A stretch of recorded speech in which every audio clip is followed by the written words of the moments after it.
श्रीराम आहे ना. स्वये श्रीराम प्रभु ऐकती रामायण गाती स्वये श्रीराम प्रभु ऐकती स्वये श्री राम प्रभू ऐकती कुशलव रामायण गाती. आजपासून 14,234 वर्षांच्या पूर्वी आजच्याच दिवशी एका विलक्षण संघर्षाचा समारोप झाला. तो संघर्ष होता वाईट प्रवृत्तींविरुद्ध चांगल्या प्रवृत्तींचा. तो संघर्ष होता दुर्दैवाविरुद्ध सुदैवाचा. तो संघर्ष होता एका संस्कृतीचा दुसऱ्या संस्कृती बरोबरचा. आणि त्या संस्कृतीमध्ये जी सुसंस्कृत संस्कृती होती तिने विजय मिळवला. आणि तो विजय मिळवला तो श्रीरामांनी. तोच आजचा दिवस. आणि आजच्या या दिवशी आपण सगळेजण शताब्दी महोत्सव साजरा करणाऱ्या फाटक ग्रंथ संग्रहालयाच्या या सुशोभित सभागृहामधल्या पहिल्या कार्यक्रमाला हजर आहोत. त्यावेळेला इतिहास घडला. आधुनिक काळातल्या इतिहासाचे आपण सगळे साक्षीदार आणि आपण त्या इतिहासाला घडवणारे असे सारेजण आहोत. आणि आत्ताच आपण ऐकलं, मी यांच्या शेजारी बसणार नाहीये. त्याचं एकमेव कारण आहे त्या माडगुळकर नावाच्या शेजारी बसण्याची माझी लायकी नाहीये. आनंदराव मला हे सोयीचं जाईल. स्वय श्री राम प्रभू ऐकती कुशलव रामायण गाती. त्याच्यामध्ये पुत्र सांगती चरित पित्याचे. माडगुळकरांच्या शब्दामध्ये बदल करण्याचा माझा अधिकार नाही, पण राजहंसाची चाल डौलदार असं म्हणजे कावळेने चालूच नाही की काय असं म्हणून मी तो अधिकार घेतो खेचून. पसायदान दिलंय तुम्ही माझ्या हातामध्ये. पुत्र सांगतो चरित पित्याचे हे आज आपण करणार आहोत. आनंदरावांचा आणि माझ्या बालपणापासूनचा संबंध आहे. आनंदरावांचे ज्येष्ठ बंधू हे माझ्या ज्येष्ठ भगिनीचे पती आहेत. आम्ही व्याही आहोत एकमेकांचे घराण्याच्या दृष्टिकोनामधून. पण तो एक योगायोग आहे. मी तिचा धाकटा भाऊ असणं आणि या निमित्ताने आनंदरावांच्या बरोबर माझ्या बालपणापासून संबंध येत राहणं हा सगळा एक योगाचा भाग आहे. आणि आज आपण सारेजण इथे एकत्र येणं हाही योगाचा भाग आहे. पण मला आनंदराव या संदर्भात या सगळ्यांच्या कडून आपल्याला एक छोटा प्रश्न विचारायचा आहे की गदिमांच्या आयुष्यामध्ये गीता रामायणाचा योग कसा आला, त्यांना ती प्रेरणा कुठे मिळाली, कशी मिळाली? एखाद्या माणसाच्या आयुष्यात काही शुभ घडून येणार असलं तर त्याची निश्चितपणे काहीतरी कारणं असतात. ही गोष्ट अगदी खरी आहे. गदिमांनी त्यांनी जे अनेक लेख लिहिले त्यांचं एक वाटेवरल्या सावल्या या नावाचं अर्धावट आहे आत्मचरित्र. ते पूर्ण नाहीये, पण त्या आत्मचरित्रातही या प्रसंगाचा उल्लेख आहे तो असा की गदिमांच्या ज्या मातुश्री होत्या त्यांचा एक भाऊ हा रामदासी झालेला होता. तो रामदासी होऊन अनेक वर्ष म्हणजे अशी कल्पना आहे सज्जनगडावर राहत असे किंवा मग रामदासी संप्रदायाचे जे विचार आहेत सगळीकडे हिंडून भिक्षा मागणं, त्याच्यातून श्रीरामांची पूजा करणं, असं काही त्यांचा उद्योग असावा. कधीतरी ते आमच्या घरी माडगुळा येत असत आणि गदिमा त्यावेळेला वयाने अगदी लहान म्हणजे 3-4 वर्षाचे असावेत. त्यांनी एका आठवणीत असं लिहिलंय की ते जे रामदासी मामा होते त्यांची पूजा ही 2-2 तास चालायची. ते श्रीरामावरचे विविध सवाया, अभंग, ओव्या, रामदासांनी ज्या विविध प्रकारात आपली काव्य रचना केली त्या पद्धतीने सादर करायचे. आणि गदिमांनी असं लिहिलंय की मला कळत काहीच नव्हतं, पण मी त्या अनिमिष नेत्रांनी ती पूजा बघत बसायचो. तो कुठेतरी ठसा त्यांच्या अंतःकरणावर असला पाहिजे. आई ही त्यांची, म्हणजे मी असं म्हणेन की माझे आजोबा तसे फारसे ज्याला आपण म्हणतो की बुद्धीची देणगी असलेले असे नसावेत, पण माझी आजी ही अत्यंत विलक्षण बुद्धिमत्ता असलेली अशी बाई होती. तिनं अनेक रामायणाबद्दलच्या कथा गदिमांना सांगितल्या असाव्यात. त्या काळात खेड्यात सगळ्यांना परवडणारा करमणुकीचा प्रकार म्हणजे कीर्तन हाच होता.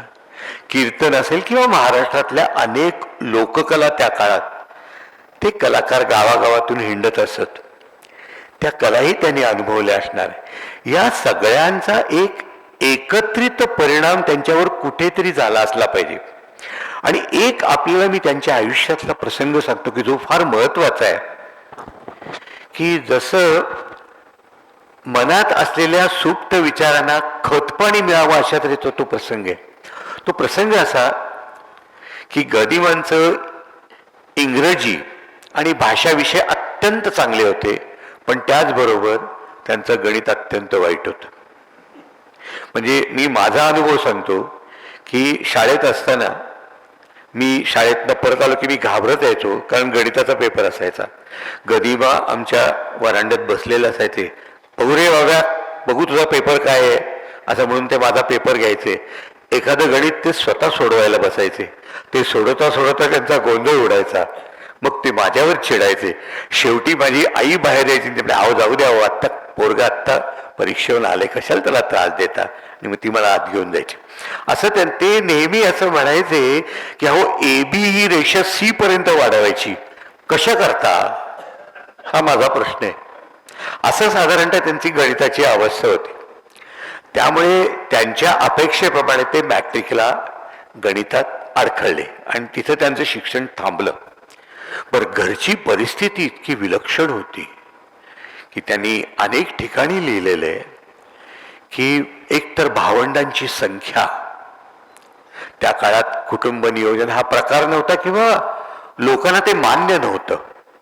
त्यामुळं 18 विश्व दारिद्र्य, आणि तशात सगळ्यांच्या आशा म्हणजे म्हातारे दमेकरी वडील, आई आणि धाकटी भावंड, सगळ्यांच्या आशा फक्त यांच्यावर केंद्रित झालेल्या. आणि जरी यांना वाटत होतं की आपण काहीतरी होऊन पास होऊ, मग कदाचित चांगलं काम मिळेल, काहीतरी होईल, तसं काही झालं नाही. इथे त्यांचं थोडंसं ज्याला आपण म्हणतो ना, मस्तक भ्रमित झाल्यासारखं झालं. त्यावेळेला ते पुण्यात होते आणि पुण्यात मग ते अशाच त्यावेळेला मग ते काय वाटेल ते उद्योग त्यांनी ते पुण्याच्या मंडईजवळ काही दिवस त्यांनी चक्क उदबत्त्या विकण्याचा धंदा करून पाहिलेला. आणि असंच ते एकदा विमनस्क अवस्थेत मंडईच्या जवळनं फिरत असताना एका माणसाने त्यांची कॉलर धरून त्यांना खेचलं आणि बघतात तर ते पराडकर नावाचे गृहस्थ होते. हे पराडकर ज्या मोरोपंतांनी 108 रामायणं रचली, म्हणजे तुम्हाला ऐकून माहीत असेल की निरोष्ठ रामायण त्यांचं एक आहे की ज्याच्यात प फ ब, ज्यासाठी ओठांचा एकमेकांना स्पर्श होतो अशी अक्षरं वापरलेले नाहीत, अशा प्रकारची मराठीवर विलक्षण हुकूमत असणारा असा तो कवी. त्यांचे हे नातू किंवा पणतू अशी काहीतरी त्यांची, आणि त्यांचं पुण्यात पुस्तकाचं दुकान होतं. ते गदिमांना म्हणाले की अरे तू आत्ता दुसरा कुठलाही विचार करू नकोस, तू काही दिवस माझ्या दुकानात राहा आणि काही करू नकोस, तिथं शांतपणे राहा, हवं तर पुस्तकं वाच तिथली तुला. आणि तिथं गदिमांना मोरोपंतांची 108 रामायणं वाचायला मिळाली आणि ती त्यांनी वाचली आहेत बरं का. किंबहुना मी आपल्याला गंमत सांगतो थोडासा पुढचा किस्सा, की गदिमांच्या निर्वाणानंतर आम्ही आमचा जो माडगुळकरांचा ग्रंथसंग्रह होता सगळा त्यांचा, तो आम्ही पुणे विद्यापीठाच्या जयकर ग्रंथालयाला भेट म्हणून दिला. त्याच्यात म्हणजे मोरोपंतांची रामायण तर होतीच, पण वेगवेगळ्या प्रकारची आणखी 20 रामायणांची पुस्तकं मला मिळाली. आता ही त्यांनी वाचली होती का त्याचे रेफरन्सेस घेतले होते हे सांगणं अवघड आहे, परंतु त्या एका विषयाशी त्यांचं मन अगदी लहानपणापासून जुळलेलं होतं हे मात्र निश्चित, असं मला वाटतं. एक त्यांचा किस्सा मला आठवतोय, तो म्हणजे गदिमांना माडगुळामध्ये बसलेले असताना. खरोखरीच म्हणजे आता मी मगाशी जे म्हणलो की आयुष्यात जर तुमच्याकडनं अतिशय चांगलं काही काम घडून येणार असलं तर त्याचे संकेत तुम्हाला पूर्वायुष्यात मिळत राहतात. मग एखाद्या वाईट घटनेचेही संकेत मिळत राहतात, तसे चांगल्या घटनेचेही मिळतात. आता आपल्या सगळ्यांना माहिती आहे की गदिमांच्या हातून गीत रामायणासारखं एक अजरामर काव्य लिहून झालं. मग याचे संकेत त्यांना मिळत होते का? तर अनेक संकेत त्यांना मिळाले होते बरं का. यातले 2 संकेत मी आपल्याला फक्त सांगतो उदाहरणादाखल, की ही गोष्ट आहे साधारणपणे 52 सालची, की गदिमांना 48 पासून प्रचंड नाव मिळालेलं होतं. म्हणजे कथा, पटकथा, संवाद, गीते, गदिमा हे आता मराठीचं एक घोषवाक्य झाल्यासारखं झालं होतं, की असं जर घोषवाक्य वर असेल तर पिक्चर हमखास चालणार. म्हणजे फिनान्सर्सची अट घालायचे की गदिमांचं स्क्रिप्ट असलं तर आम्ही फिनान्स देऊ. मी आपल्याला खरंच सांगतो की गदिमा चित्रपटसृष्टीत येण्यापूर्वी लेखकाला मराठीत फारशी किंमत नव्हती. दिग्दर्शकाच्या मागोमाग संवादात काय बदल करायचे यासाठी वही घेऊन फिरणारा मनुष्य. आत्रे, खांडेकर हे एकमेवाद्वितीय, त्यांच्यासारखे दुसरे नाहीत. गदिमांनी मराठीत चित्रपट लेखकाची गादी निर्माण केली. मी सांगतो चित्रपटाचा हिरो कोण, संगीत दिग्दर्शक कोण, हे सर्व त्यांनी स्वतः मेन्शन केलेलं असायचं. अनेकदा दिग्दर्शकाच्या सल्ल्याने त्यात बदल होत असे, पण त्यांना तो अधिकार प्राप्त झालेला होता. हातून तो घेतलेला होता. क्षणभर थांबवतो. सलीम जावेद म्हणजे हिंदी मधले गदिमा असं म्हणायला पाहिजे. सलीम जावेदनी जी हिंदीत गादी नंतर निर्माण केली ती मूळ गदिमांनी निर्माण केली. आणि खरंच स्टुडिओत त्यांची एक स्वतंत्र खोली असायची, तिथं गादी, तक्क्या, लोड अशी बैठक असायची आणि परवानगीशिवाय आत जाण्याची दिग्दर्शकाची सुद्धा हिंमत नसायची. हे मी अनेकदा पाहिलेले. असो, तर आता आपण त्या याच्याकडे वळूया, प्रसंगाकडे. की हा 52 सालचा प्रसंग आहे की माझे आजोबा 48 मध्ये निवर्तले आणि मग त्यांचं श्राद्ध करण्याकरता म्हणून त्यानंतर गदिमा जानेवारीच्या महिन्यात आमच्या गावाला, आमचं माडगुळ नावाचं एक छोटंसं गाव आहे सांगली जिल्ह्यात आटपाडीच्या जवळ. आपण कदाचित गोंदवल्याला जात असाल, गोंदवल्यापासून एक 30-40 किलोमीटरवरती गाव आहे. छोटंसं 1200-1500 वस्तीचं गाव. आजही तिथं आमचा मळा आहे 30-35 एकराचा, बागाईत आहे, छान आहे, प्रचंड मोठी विहीर आहे. हे सर्व गदिमांनी आपल्या कष्टाने निर्माण केलेले बरं का. तर 52 सालच्या त्यांच्या मुक्कामात त्यांचा रोजचा कार्यक्रम असा असायचा की ते पहाटे 5-5:30 उठायचे. मूळचे ते ग्रामीणच होते, शहरात जरी राहिले होते तरी. रपा चालत ते त्यांच्या मळ्यापर्यंत जायचे. तिथल्या विहिरीत 1-2 तास डुंबायचे. त्यांना पोहण्याचे सुद्धा अनेक प्रकार छान येत होते. आणि मग वर येईपर्यंत सूर्य थोडासा वर आलेला असायचा, भूकही लागलेली असायची. घराकडनं न्याहारी यायची, न्याहारी करायचे आणि झाडाकडच्या एखाद्या सावलीखाली शांतपणे ते झोपत असत. संध्याकाळी कधीतरी जाग आली तर ते उठून घरी जात असत. असा त्यांचा छान दिनक्रम चाललेला असायचा. आणखी एक इथं मला गोष्ट सांगितली पाहिजे की गदिमांना रोजनिशी लिहिण्याची एक अतिशय उत्तम सवय होती. म्हणजे 48 सालापासून ते 77 सालापर्यंतच्या त्यांच्या सर्व रोजनिशा उपलब्ध आहेत. आणि त्यातल्या 52 सालच्या रोजनिशीत हा प्रसंग त्यांनी टिपलेला आहे बरं का. त्या विशिष्ट दिवशी असेच सकाळच्या वेळेला ते मळ्याकडे गेले, भरपूर आंघोळ केली, नाश्ता झाला आणि ते म्हणले विहिरीच्या बांधावरच त्यांना झोप लागली. आणि जेव्हा जाग आली तेव्हा ते म्हणले सूर्य मावळतीकडे झुकलेला होता, आकाश तांबडं लाल झालेलं पश्चिमेचं, आणि त्या पश्चिमेच्या तांबड्या लाल झालेल्या आकाशात त्यांना एक प्राचीन पद्धतीचा दिवा दिसला. त्या दिव्याने संपूर्ण क्षितिज व्यापून टाकलेलं होतं. त्या दिव्यातून हजारो प्रकाश किरण येत होते आणि ते त्यांच्या शरीरात शिरत होते. गदिमांनी त्या दिवशीच्या रोजनिशीत असं लिहिलंय की हा भास म्हणा, दृष्टांत म्हणा, एक 10 सेकंद राहिला आणि नंतर नंतर तो हळूहळू नाहीसा झाला. त्या दिवशीच्या रोजनिशीचा समारोप करताना गदिमांनी असं लिहिलंय, हातून काहीतरी चांगलं लिहून होणार असं वाटतंय. ऐकताना पण अंगावरती काटा उभा राहतोय. अनेकदा मी वाचलंय, पण ते ऐकताना काहीतरी विलक्षण वेगळं. आता दुसरा दृष्टांत ऐका त्याचा, असाच विलक्षण आहे की त्यावेळी गदिमा एक नरवीर तानाजी या नावाचं एक ऐतिहासिक चित्र लिहित होते आणि त्या चित्रपटाचे निर्माते कोल्हापूरचे होते वामनराव कुलकर्णी नावाचे. आणि हे वामनराव कुलकर्णी हे श्रीधर स्वामींचे शिष्य होते.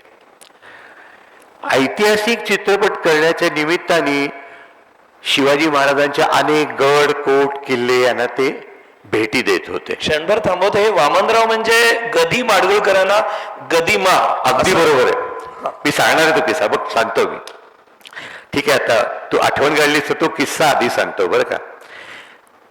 वामनराव कुलकर्णी हे कोल्हापुरातले एक प्रथितयश निर्माते होते.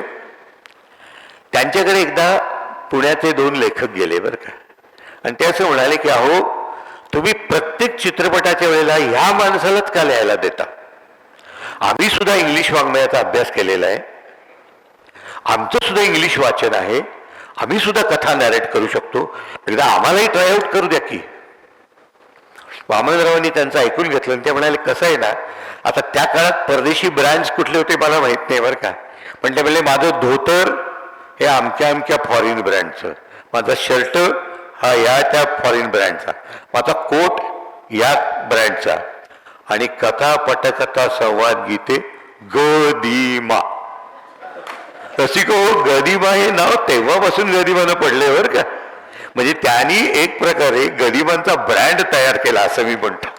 हे त्या माणसाचं क्रेडिट आहे. आणि आता आपण त्या प्रसंगाकडे येऊया की त्या सगळ्या गडकोटांना भेट देताना ते एक दिवशी दोघे जण सज्जनगडावर गेले आणि सज्जनगड चढायला सुरुवात केली. तुम्हाला माहिती, गदिमांची तब्येत बऱ्यापैकी स्थूल होती बरं का. त्यांचे एक प्रभाकर मुजुमदार म्हणून तुम्हाला कदाचित ऐकून माहीत असतील, मराठीतले एक अतिशय त्या काळातले बिल्डर होते एकदम, तेही त्यांचे मित्र. ते गदिमांची त्यांचा दोस्ताना ही एक वेगळी चीज होती. ते सांगायचे, उतारावर असा उतार असला की ते प्रभाकर मुजुमदार, प्रभ्या तू उताराच्या शेवटी उभा राहा, मी वरून पळत येतो आणि तुला धरून थांबतो. साधारण त्यांची पॉलिसी ही असायची. तर असो, तर प्रभाकर मुजुमदार, वामनराव आणि गदिमा तो गड चालायला लागले. आणि रसिक हो, या पुढचा जो किस्सा आहे ना, तो मला डोंबिवलीच्या एका रसिकांनी सांगितलाय की जो श्रीधर स्वामींचा प्रत्यक्ष अनुग्रहित आहे बरं का, होते म्हणजे त्यावेळेस. ही मी तुम्हाला गोष्ट सांगतोय सुद्धा 20-25 वर्षापूर्वीची. त्यांनी असं सांगितलं की श्रीधर स्वामींच्या पुढे आम्ही काही 5-6 साधक काही आध्यात्मिक विषयावर चर्चा करत बसलो होतो आणि एकाएकी अंगात संचार झाल्यासारखे स्वामीजी उठले आणि म्हणाले, अरे बसलात काय, उठा, साक्षात सरस्वतीचा पुत्र मला भेटायला येतोय. आणि नंतर 10-1 मिनिटाच्या अवधीत गदिमांनी, वामनराव कुलकर्ण्यांनी त्या दालनात प्रवेश केला बरं का. गदिमांनी श्रीधर स्वामींना साष्टांग नमस्कार घातला. मग स्वामीजींनी बोलता बोलता विचारलं की माडगुळकर काय चाललंय सध्या? म्हणजे काय करणार, पोटासाठी काहीतरी लिहावं लागतं. सिनेमाची गाणी लिहितो, लावण्या लिहितो, भावगीतं लिहितो.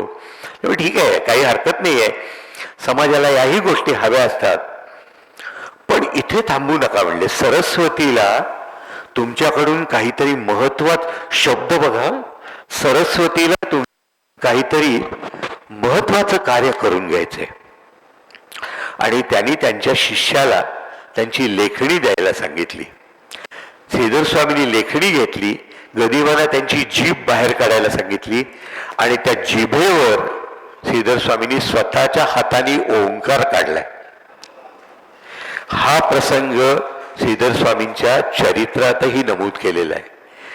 त्याही दिवशी गदिमांना पुन्हा प्रकर्षाने असं वाटलं की आपल्याकडून निश्चितपणे काहीतरी चांगलं होणार आहे. आणि हे दोन्ही प्रसंग हे 52 सालातले आहेत आणि 56 सालात त्यांच्याकडनं 55-56 मध्ये गीत रामायणाची निर्मिती झालेली आहे. केवढं अफाट आहे. आपल्याला माहिती नसलेल्या कितीतरी गोष्टी असतात आणि त्या गोष्टी ऐकत असताना आपण समृद्ध होतो आहोत असं वाटतं.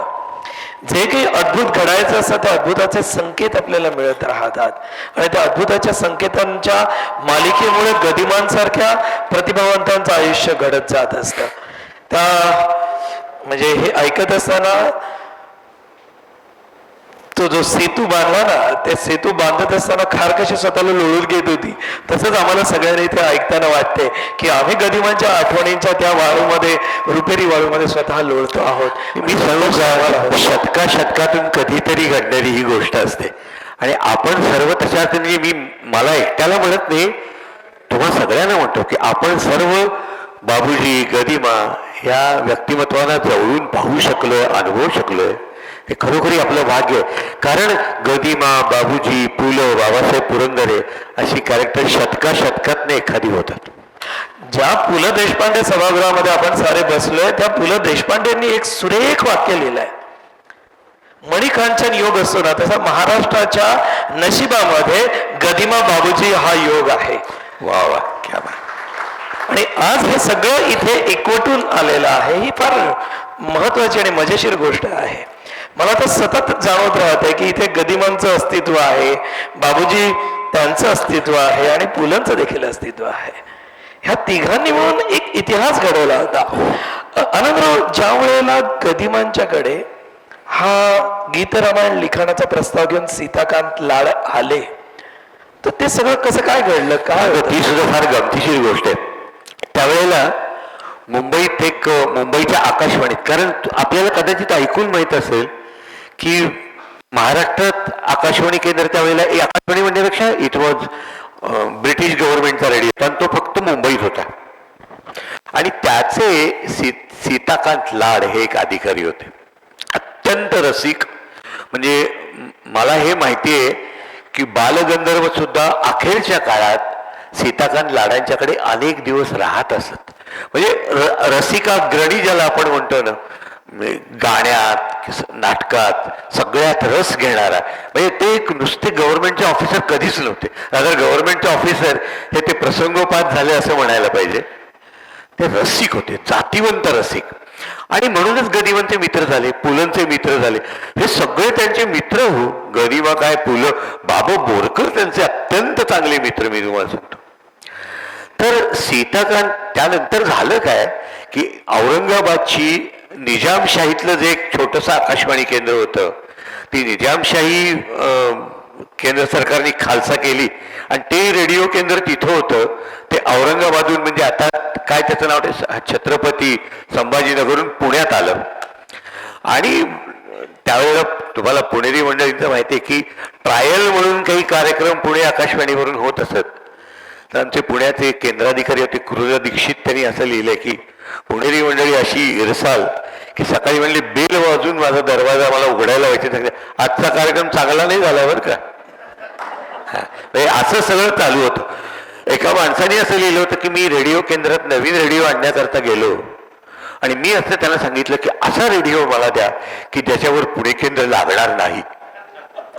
तर ते अशा पद्धतीची लोकप्रियता पुणे केंद्राची त्यावेळेला होती. मुंबईचे कार्यक्रम खरंच चांगले असायचे. हे एक पुणेकर सांगतात लक्षात आपण, कारण तो मुंबईकर नंतर पुण्याला आला, हेही महत्वाचं आहे. असो, तर लाड त्यावेळेला त्यांना एक 5 किलोवॅटचं काहीतरी प्रक्षेपक वगैरे मिळणार होतं. तर गदिमाला माहिती आहे ना, फिरायला जाण्याची त्यांना अतिशय हौस. म्हणजे पुलंनी फार छान किस्सा सांगितलाय बरं काय वेळेला त्याच्यात. आता इथं सांगण्यात तर जास्त गंमत आहे की म्हणजे राम गव्हाले एकदा माझ्याकडे आले, म्हणले की अरे भाई, तू जे स्क्रिप्ट लिहिलंयस ना, तर त्याची गाण्यांचं आता काय करायचं. तर पुलवणारे गाण्यांचं काय करायचं, म्हणजे काय अण्णांकडे जायचं, दुसरं कोण लिहिणार. पण एक अडचण आहे म्हणले भाई, की अण्णांच्याकडे गेलं ना की ते आपल्याला फिरायला बाहेर काढतील म्हणले. आणि मग 4-5 मैल फिरल्याखेरीज एक सुद्धा गाणं पदरात पडलं नाही. पुलंनी त्यांच्या आनंदाची व्याख्या कशी लिहिली माहिती एका ठिकाणी, त्यामुळे मला असं वाटतं की पडदे खाली सोडलेले आहेत, वर पंखा गरगर फिरतोय, खोलीत संपूर्ण बाहेर धुवाधार वाहतूक चालू आहे आणि मी आनंदाने कॉटवर झोपलोय. ही त्यांची आनंदाची कल्पना. त्यामुळे पुलं म्हणले की अरे अण्णांच्याकडे जायला हरकत नाही, पण ते फिरायला बाहेर काढतील ते. तर आंबा म्हणले की आपण तोड काढूया, आपण ऑड वेळेला जाऊया त्यांच्याकडे, 1-1:30 वगैरे, असं की त्यावेळेला कोणी नॉर्मली फिरायला बाहेर पडत नाही. आणि मग दोघं तिथे गेले. मग गदिमांनी विचारलं काय बरं बाबा, म्हणे बाईनी स्क्रिप्ट लिहिलंय आणि गाणी तुम्ही लिहायची आहेत. लिहू की त्यात काय, असं करा संध्याकाळी 4-4:30च्या सुमारास संध्याकाळी या, फिरता फिरता मला सिच्युएशन सांगा, करून टाकू, आहे काय त्याच्यात. पुलंनी मला हा किस्सा पुलंचा 60वा वाढदिवस ज्या दिवशी होता ना, त्यादिवशी आम्ही काही कलाकार त्यांना भेटायला गेलो होतो, तिथं त्यांनी मला हा सांगितलं. आणि त्यामुळे अण्णांनी मला त्या दिवशी 4-5 किलोमीटर तरी फिरवलं हो म्हणे. ते सगळ्या मी सिच्युएशन, पण एका रात्रीत त्यांनी देवबाप्पाची सर्व गाणी लिहून दिली. नाचरे मोरा, नाचरे मोरा सकट. एका गाण्याची तर त्यातला आणखी गंमत आहे बरं का. त्यात एक गाणं होतं, तर पुलंनी त्याच्यावर, तेही स्वतः कवी होते त्यामुळे त्यांनी त्याच्यावर थोडेसे डमी शब्द टाकले होते. तर गदिमांनी ते वाचले आणि ते म्हणले की अरे हे शब्द इतके चांगले आहेत की तू मला कशाला गाणं लिहायला तू स्वतः, हेच गाणं फायनल कर. आणि देवबापातलं हे जे गाणं आहे ना, संसाराच्या सारीपटाचा कसा उधळला डाव, नकळे कोठून आले वादळ उलटी झाली नाव, हे गाणं पुलंनी स्वतः लिहिलेलं आहे. म्हणजे रेकॉर्डवर कदाचित त्यांचं नाव नसेल, पण ते पुलंचं गाणं आहे. अशी या दोघांची मैत्री. तर सांगायची गोष्ट अशी की अशा सगळ्या समूहात ते वावरत असणारे लाड. तर हे फिरायला निघाला, ते म्हणले की अण्णा आमच्या केंद्राविषयी लोकांमध्ये फार नाराजी आहे हो, तर मला काहीतरी असं द्या की आमचं केंद्र लोकप्रिय होईल असा एक वर्षभर चालणारा कार्यक्रम द्या. गदिमांनी नेहमीची त्यांची प्लेट लावायची एक सवय. अरे नाही रे, सध्या माझ्याकडे 3 पिक्चर्स लिहायला आहेत, तुला माहिती आहे, शिवाय माझ्या कुटुंबात केवढं हे तुला माहिती आहे भरताड आहे, सगळं मला त्यांचं भागवावं लागतं, अमुक तमुक वगैरे, तर सध्या तू कोणाकडे ते लिहून घे, मला काही नको त्रास देऊ. नाही नाही तुम्हीच लिहिलं पाहिजेत वगैरे. मग ते थोड्या वेळ म्हणले रामाची कथा सांगूया म्हणले वर्षभर. लाड एकदम चमकले आणि छान कल्पना आहे हो. पुण्यात सगळे आपल्या गायक गायिका अवेलेबल आहेत, माणिकबाई आहेत, गजानन वाटवे आहेत, बबनराव नावडीकर आहेत, बबनराव वाळवेकर आहेत, सगळे करून टाकूया. सगळ्या पात्रांच्या तोंडी एक गाणं टाकूया. नाव काय देऊया, गीतरामायण म्हणा. संगीत कुणाचं, म्हणजे अर्थात बाबूजीचं. तर मग लाड सहज म्हणाले की मग संगीत समजा प्रत्येक गाण्याला एक वेगळा संगीतकार बघितला, त्यामुळे रेडिओत सुद्धा बरेच संगीतकार आहेत. त्यामुळे अरे कवी मीच आहे ना, मग संगीतकारही एकच असू दे की. आणि ती पहिली ठिणगी गीतरामायणाची असं आपण म्हणूया. तिथून ते मग लाडांनी ते सगळं शिजवलं ते, आणि मग ते प्रत्यक्षात आलं. पुढचा किस्साही आधी सांगू, तुला काय बोलायचंय? नाही नाही अजिबात नाही, तुम्हीच बोलायचं, आम्ही ऐकायचं. असं नाही बरं का. मी नेहमी म्हणतो की हिंदी पिक्चर मधलं ते गाणं आहे, जब जब राम ने जन्म लिया तब तब पाया बनवास. म्हणजे रामायण हे वनवासाशिवाय कधीही पूर्ण होत नाही, मग गीतरामायण तरी वनवासाशिवाय कसं पूर्ण होणार ना. गीतरामायणाचं पहिलं गाणं ते सगळं सव्यापसव्य झालं, सगळं कॉन्ट्रॅक्ट आलं, अमुक झालं तमुक झालं. गदिमांनी ते गाणं लिहिलं आणि त्यावेळेला टिळक रोडला माणिकबाई राहत असत, माणिक वर्मा. त्यांच्या घरी गदिमांनीच लिहिलेल्या पारिजात नावाच्या एका संगीतिकेची रिहर्सल चाललेली होती. बाबूजीच त्यांनीच म्युझिक केलं होतं. बाबूजी तिथे होते, माणिकबाई होत्या, प्रभाकर जोगही होते. तिथं जाऊन गदिमांनी ते उभ्या उभ्या वाचून दाखवलं. सगळे वा वा छान आहे वगैरे. आणि मग ते गाणं तिथं ठेवून देऊन गदिमा परत आले पंचवटीवरती. तर आपलं काम झालं, तर काय बाबूजीला करायचंय ते करू देत, असं त्यांच्यात एक पुन्हा ते आणखी होतं. पुन्हा 8च्या सुमाराला बाबूजी आणि सगळे वादक जमले आणि ते गाणं हुडकायला येतं, ते गाणं त्यांना कुठे मिळेल हो. खिशात बघितलं, पिशवीत बघितलं, चिठ्ठ्या चपाट्या इतर काही बरंच सापडलं, पण ते गाणं सापडलं नाही. बरं, त्यावेळेला झेरॉक्स हे प्रकरण नव्हतं आणि कॉपी ठेवायची गरिबांची पद्धत नव्हती. त्यामुळे मग आता गरिबांना उठवणं आलं, गरिबांना काही न सांगता उठवण्यात आलं. त्यावेळेला आकाशवाणी केंद्र आता इथे शिवाजीनगरला नव्हतं, पुणे स्टेशन जवळ जी सेंट्रल बिल्डिंग म्हणून जिथे शासकीय कार्यालय आहेत तिथं ते होतं. तिथून गाडी पाठवली आणि ते आले आणि बाबूजींच्याकडून गाणं हरवलंय असं कळल्यानंतर ते भयंकर भडकले आणि मी नाही लिहिणार आता पुन्हा म्हणून. असं गाणं घरी पुन्हा लिहिता येतं का? मी चाललो घरी, तुम्हाला काय करायचं ते करा, why should I bother about it. निघाले. लाडन त्यांना थांबवलं, म्हणले असं नाही चालणार, म्हणले उद्या सकाळी 8 वाजता ब्रॉडकास्ट आहे, तुम्हाला इथं पुन्हा लिहिलं पाहिजे म्हणे. आणि आता एक मित्रत्वाचा हक्क म्हणून मी असं करणार आहे की आकाशवाणीच्या एका खोलीत मी तुम्हाला नेणार आहे, चहा तंबाखू सगळं तिथे आहे, पण मी बाहेरनं कडी लावणार आहे. जोपर्यंत तुम्ही गाणं लिहित नाही तोपर्यंत तुम्हाला मी कडी बाहेरची काढणार नाही, तुम्ही बाहेर येणं नाही. आणि त्यांनी खरंच गरिबांना आत बसवलं आणि बाहेरून आज सगळं साहित्य होतं, बाहेरून कडी लावून घेतली. बाबूजी तिथं होते, तेही म्हणजे काय करायचं आता अशा, ते बाहेर असे त्यांची एक सवय होती, तुम्ही कधी बघितलं की असे कपाळावर अशा बुक्क्या मारत फेऱ्या मारायचे, ते असे फेऱ्या मारत होते आकाशवाणीत. म्हणजे की अरे तुम्ही याला आत कोंडून ठेवलेत, पण तिथे त्याला झोप लागली तर तुम्ही काय करणार. त्याच्यावेळी लाडांकडे उत्तर तयार होतं, ते म्हणले घोरणं 7व्या सुरात असतं, म्हणजे तुम्ही काळजी करू नका, घोरण्याचा आवाज आला तर पुन्हा जागा करू, पण गाणं लिहिल्याशिवाय बाहेर येणं नाही. आता रसिको, मी तर त्यावेळेला लहान होतो, गीतरामायणाचा जन्म झाला त्यावेळेला मी 6 वर्षाचा होतो बरोबर. पण लाडांनीच पुढे असं एका लेखात असं लिहिलंय की 10 ते 15 मिनिटाच्या अवधीत दारावर आतून टकटक झाली आणि गरिबांनी संपूर्णपणे नव्याने लिहिलेलं गाणं लाडांच्या हातात दिलं. क्या बात है. आणि गंमत म्हणजे लाडांनी तिथे कसं मेन्शन केलंय की माणिकबाईंच्याकडे जे गाणं गरिबांनी वाचून दाखवलं होतं ते तंतोतंत तसंच्या तसं गाणं त्यांनी पुन्हा उतरवून दिलं.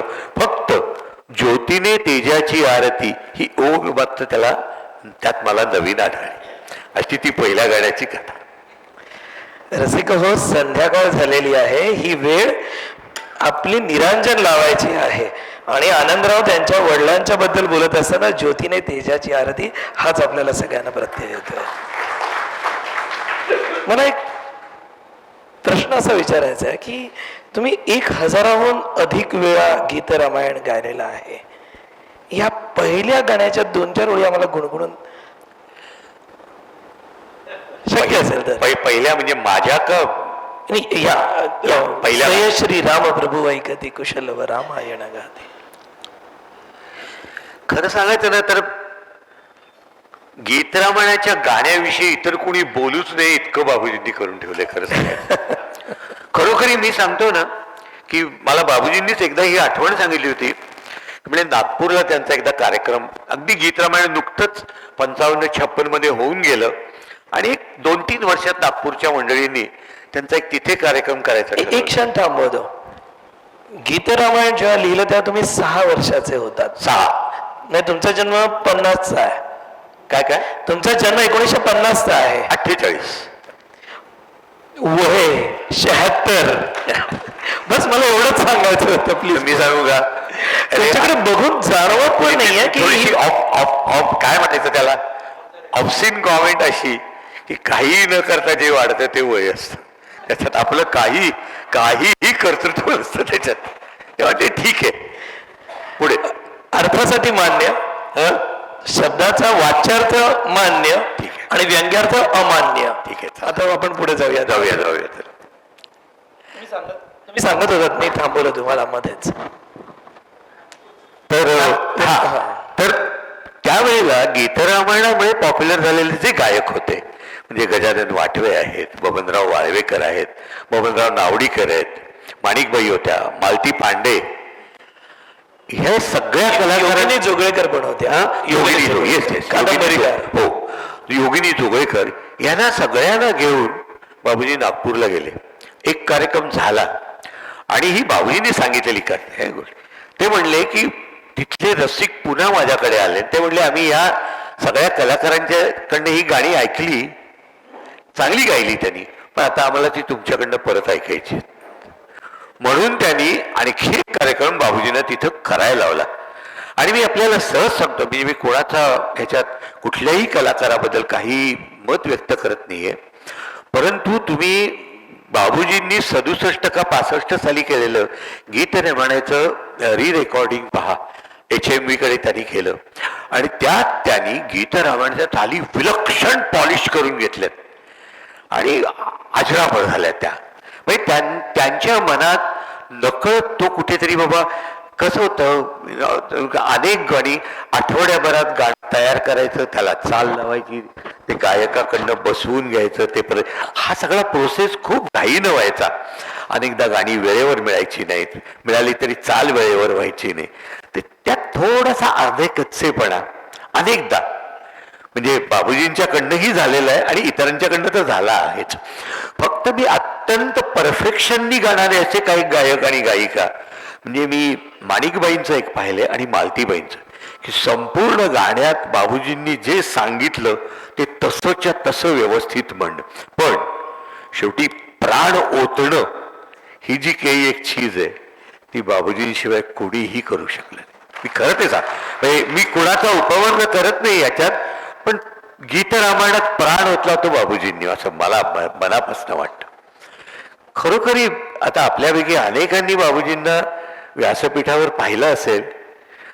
ते गीत रामायण गाताना प्रत्यक्ष ते पात्र आपल्या समोर बसून गाते असं वाटायचं. ती त्यांची मूर्ती बाजूला जायची कालांतराने. त्यांच्यात अद्भुत जादू होती ती. मी गीत रामायणाबद्दल मेनली म्हणतो, सगळीच गाणी त्यांची चांगली आहेत. एका गाण्याबद्दल मी तुला आणखी गंमत सांगतो. म्हणजे जसा आपण गदिमांच्या प्रतिभेचा हा चमत्कार, तसा बाबूजींच्या प्रतिभेचाही एक गमतीशीर आहे. की असंच कधी नव्हे ते एकदा गदिमांनी गाणं वेळेवर दिलं बाबूजीनं. एक देत नसेल बरं का, कारण सुचत नसेल कदाचित. बाबूजींनीच सांगितले की म्हणले आधी मी प्रभाकर जोगना पाठवायचो. प्रभाकर जोग असे सायकलवरून येताना दिसले की आमच्या वरांड्यात बसलेल्या अण्णा तिथून ओरडायचे, आला रे आला, रामाचा दूत आला, म्हणजे आता गाणं द्यावं लागणार. मग प्रभाकर जोगालाही काही जमलं नाही की बाबूजी स्वतः येत बरं का, आणि ते भयंकर तणतण कर की तुम्ही आता माझी आबरू घालवणार, तुम्ही हे करणार, तुम्ही काय. थोडा वेळ ते ऐकून घेत आणि मग सांगितलं की जा तुम्ही चहा घ्या, मी बघतो काय करायचं.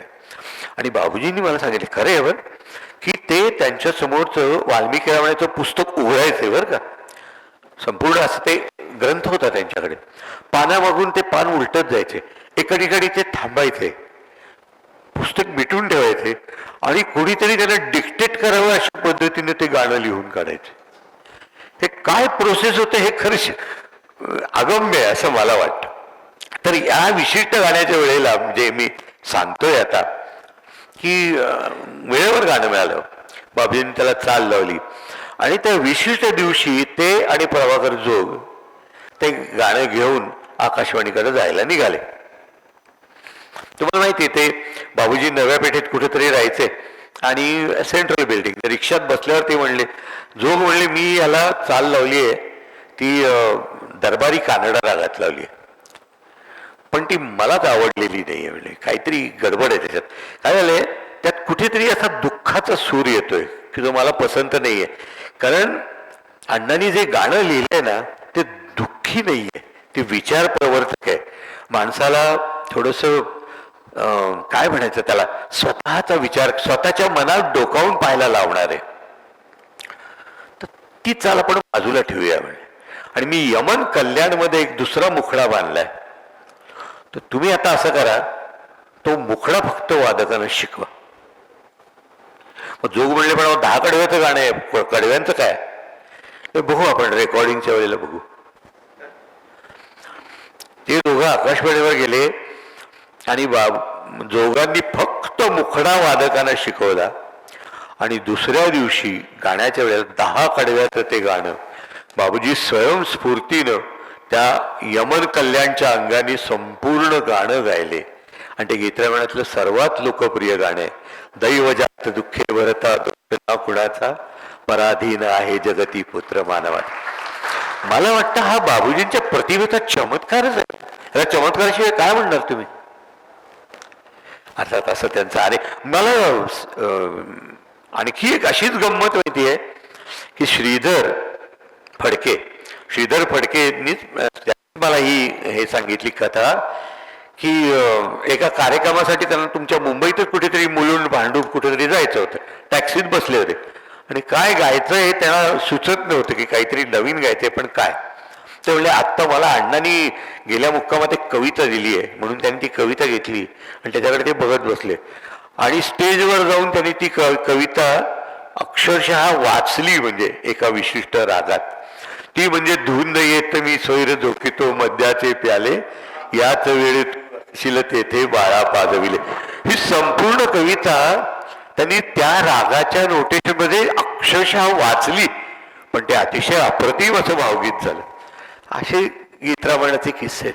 ती म्हणजे सैगलचा प्रभाव आहे त्या याच्यावरती. सैगलच्या पद्धतीने त्यांनी ती रचना केली होती असं नंतर एके ठिकाणी बाबूजींनी सांगितलंय आपल्याला सगळ्यांना. पण मी तुम्हाला एक छोटी रिक्वेस्ट केली होती. स्वये श्री राम प्रभू ऐकती पहिल्या गाण्याचं थोडस गुणगुणून आमच्यासाठी. मला तर एक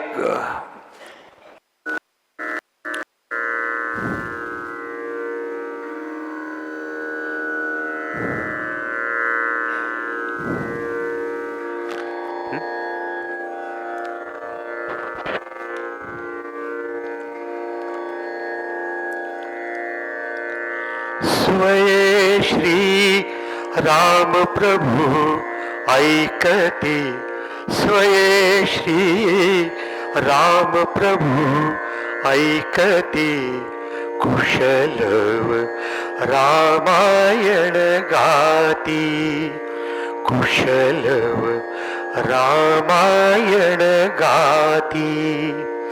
कुमार दोघे एक वयाचे सजीव पुतळे रघुरायांचे, पुत्र सांगती चरित पित्याचे, पुत्र सांगती चरित पित्याचे. ज्योतीने तेजाची आरती, ज्योतीने तेजाची आरती, कुशलव रामायण गाती, कुशलव रामायण गाती.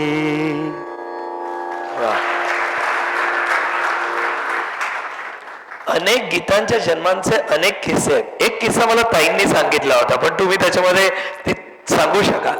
ताई म्हणजे अण्णांच्या पत्नी यांच्या मातुश्री. मी कॉलेजमध्ये शिकत होतो त्यावेळेला ताईच्याकडे गेलो होतो. असं सहज सुट्टी लागली की यायचो कधीतरी. तर ताई त्यावेळेला आकाशाशी जडले नातेचं लिखाण चालू होतं आणि त्यावेळेला ताईनं मी असा सहज प्रश्न विचारला की ते सगळी गाणी उत्स्फूर्तपणे लिहिली गेली अण्णांच्याकडनं, पण एखादं तरी गाणं असं असेल ना की ज्याच्यामुळे अण्णांना लिहिताना खूप त्रास झाला असेल, थोडा वेळ लागला असेल. ताई काही बोलल्या नाहीत. त्यावेळेला ते थोडासा आधार घेऊन चालवत असायचं. माझा हात धरला आणि आपल्या स्वयंपाकघराच्या इथून समोर तुळशी वृंदावन आहे, त्या तुळशी वृंदावनाच्या इथे घेऊन गेल्या आणि त्या म्हणाले या तुळशी वृंदावनाच्या इथे बसून सांगतो आय गॉट इट. बरं का, या गाण्याचा किस्साही असाच फार गमतीशीर आहे की या वेळेला असं झालं की ते गाणं लिहिण्याकरता म्हणून गरिमा मुंबईहून तेवढ्या करता पुण्याला आले. नेहमीप्रमाणे धांदळ होतीच आणि मग त्यांनी असं ठरवलं की आमच्या पंचवटीच्या मागच्या बाजूला एक सुंदर तुळशी कट्टा आहे बरं का, तिथे त्या काळात एक अशोक वृक्ष होता. छान त्याची सावली पडायची दाट अशी. त्या सावलीत त्यांनी बैठक तयार करून घेतली आपली. ते तिथं बसले. त्यामुळे आज मी इथं बसून गाणं लिहिणार. आणि मग दुपारी ते तिथे जाऊन बसले होते. दुपारची संध्याकाळ झाली, संध्याकाळची धांदळ पडली, रात्र व्हायची वेळ आली, तरीही त्यांना काहीही सुचलं नाही. मग गदिमा तिथंच बसलेत असं पाहून घरातल्या कोणीतरी तिथं आणून बल्ब लावला. त्या बल्बच्या उजेडात ते बसून राहिले तसेच. रात्र झाली, उन्हाळ्याचे दिवस होते आणि आमच्या बंगल्याची एक वरती खोली आहे. त्या खोलीत चतुर्शृंगीची अशी छान झुळूक येते गाऱ्याची. म्हणून आम्ही सगळी भावंडला महाबळेश्वर असं आम्ही आमचं नाव दिलंय बरं का. त्या खोलीत माझी आई झोपली होती. तिला रात्री 1:30-2 वाजता जाग आली. बघते तरी खाली तसेच बसलेले होते पण आणि काहीही कागदावर नव्हतं. मग तिने सहज असं विनोदाने विचारलं, काय रामाचा जन्म कधी होणार? त्याने असं वर पाहिल्याने म्हणले, अगं तिथं काय कोणी माडगुळकर जन्माला यायचं नाहीये, साक्षात प्रभू रामचंद्र जन्माला यायचेत, त्याला वेळ लागणारच. आणि मग त्यांनी ते पहाटेच्या आत ते गाणं लिहून पूर्ण केलेलं होतं असं म्हणतात. आणि ते गीतामण्यातलं एक अप्रतिम गाणं. असंच मी तुला बाबूजींचे आणि गदिमांची एक गमतीशीर गोष्ट सांगतो. खरं सांगायचं तर बाबूजी आणि गदिमा या एकाच नाण्याच्या 2 बाजू येतो. एकाला सोडून दुसऱ्याचा विचारच करता येत. जगाच्या पाठीवरच्या वेळची गोष्ट आहे बरं का. जगाच्या पाठीवर चित्रपटाच्या वेळेला की गदिमाने एक गाणं लिहिलं, हे जग बंदिशाला कुणी न येते भला चांगला जो तो पथ चुकलेला. बाबूजी गदिमांच्याकडे आले आणि ते म्हणले की अण्णा, हे जग बंदिशालाच्या ऐवजी जग हे बंदिशाला असं केलं तर चालेल का?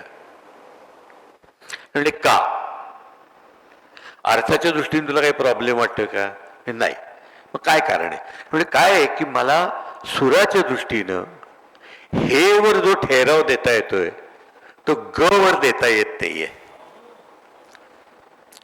आणि गंमत म्हणजे गदिमांनी मान्यता दिली. आणि मग ते गाणं ज्या वेळेला रेकॉर्ड झालं, ते जग हे बंदिशाला कोणी न येते भला चांगला जो तो पथ चुकलेला. आणि आता गीतरामायणातल्या एका गाण्याची गंमत सांगतो. एक गाणं गदिमांनी लिहिलं की ती यत्ने मी तुला पाहिली तू ते लीनते चारुते सीते. बरं, पिंकीचं नाव लिनत आहे. पिंकीचं नाव लिनत आहे, ते तिथूनच उचललं. तर गदिमाने ते गाणं लिहिल्यानंतर बाबूजी म्हणल्यावर काय झालंय अण्णा, हे 3 एकारांती शब्द एका पाठोपाठ आलेत. लीनते चारुते सीते. जर मला संगीताच्या दृष्टीनं प्रॉब्लेमॅटिक वाटतंय. पुन्हा त्यांचा तोच प्रश्न, अर्थाच्या दृष्टीने तुला काही वाटतंय का? ते म्हणले नाही. मग हे असंच करायचं. म्हणजे मी एक ऑप्शन देतो तुला, तुला हवं असलं तर ही गाणी तू हे 3 शब्द तू गद्यात म्हण. लीनते चारुते सीते गद्यात म्हण, बाकी गाणं तुझ्या चालीप्रमाणे म्हण. बाबूजी म्हणले तसं नाही, मी ह्यालाच चाल लावणार. आणि त्यांनी त्यालाच चाल लावली. आणि तेही गीतामण्यातलं एक अप्रतिम कंपोजिशन, किती यत्ने मी तुला पाहिली तू ते लीनते चारुते सीते. आनंदराव, एक छोटीशी शंका. मी आजपर्यंत कधीही शंका माझ्या बहिणीला विचारली नाही किंवा हिंमतच नाही ना अशी काही, किंवा श्रीधरना पण विचारलं नाही. आज विचारतो तुम्हाला सगळ्यांच्या समोर की यांच्याकडे ललिता देऊळगावकर होत्या, हो, नंतर योगिनी जोगळेकर होत्या, मालती पांडे, तशा घरामध्ये विद्यार्थी होत्या. हो, पण त्यांना का नाही कधी गायला दिलं याच्यामध्ये? तो एक खरं सांगायचं ना, एक म्हणजे आमच्या दृष्टीनं सुद्धा एक प्रकारचा अनुत्तरित प्रश्न आहे. काय झालं मी सांगतो. माझ्या आईनं एक पुस्तक लिहिलंय, तुमच्या कदाचित वाचनात आलं असेल, की आकाशाशी जडले नाते. गदिमांच्या बद्दलच त्यांनी लिहिलंय. आणि त्या पुस्तकात तिने ही कॉमेंट लिहिली आहे की खरं तर गदिमांचं म्हणजे बाबूजींचं पहिलं रेकॉर्ड झालेलं गाणं हे विद्याताईंनी म्हणजे माझ्या आईनं गायलेलं होतं बरं का. आणि म्हणजे 2 गाणी त्यांनी केली होती. हे एका गाण्याचं होतं, चांदाची किरणे विरली प्रीतीच्या माझ्या राजा वाट किती पाहू रे. हे बाबूजींनी त्याला चाल लावली. आणि आणखी एक गाणं होतं. ही 2 गाणी त्यांनी बाबूजींनी रेकॉर्ड केली. आणि बाबूजी हे नेहमी म्हणत असत की अहो तेव्हा पद्माला तिचं लग्नाच्या आधीचं नाव पद्मा होतं, तिलाही गाऊ द्या.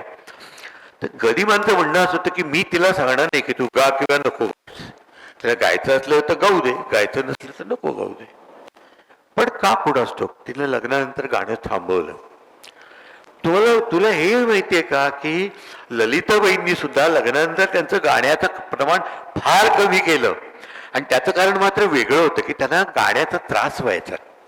त्यांनी असं लिहिलं होतं की खूप त्या जुन्या गायिका होत्या आणि त्यांना काही आता ऐकून होतो शारीरिक त्रास होता का, त्यांना कंटाळा आला होता. पण त्या म्हणजे आता नाही मला गायचं. मग फार बाबूजीने आपल्या तरच त्या गायच्या.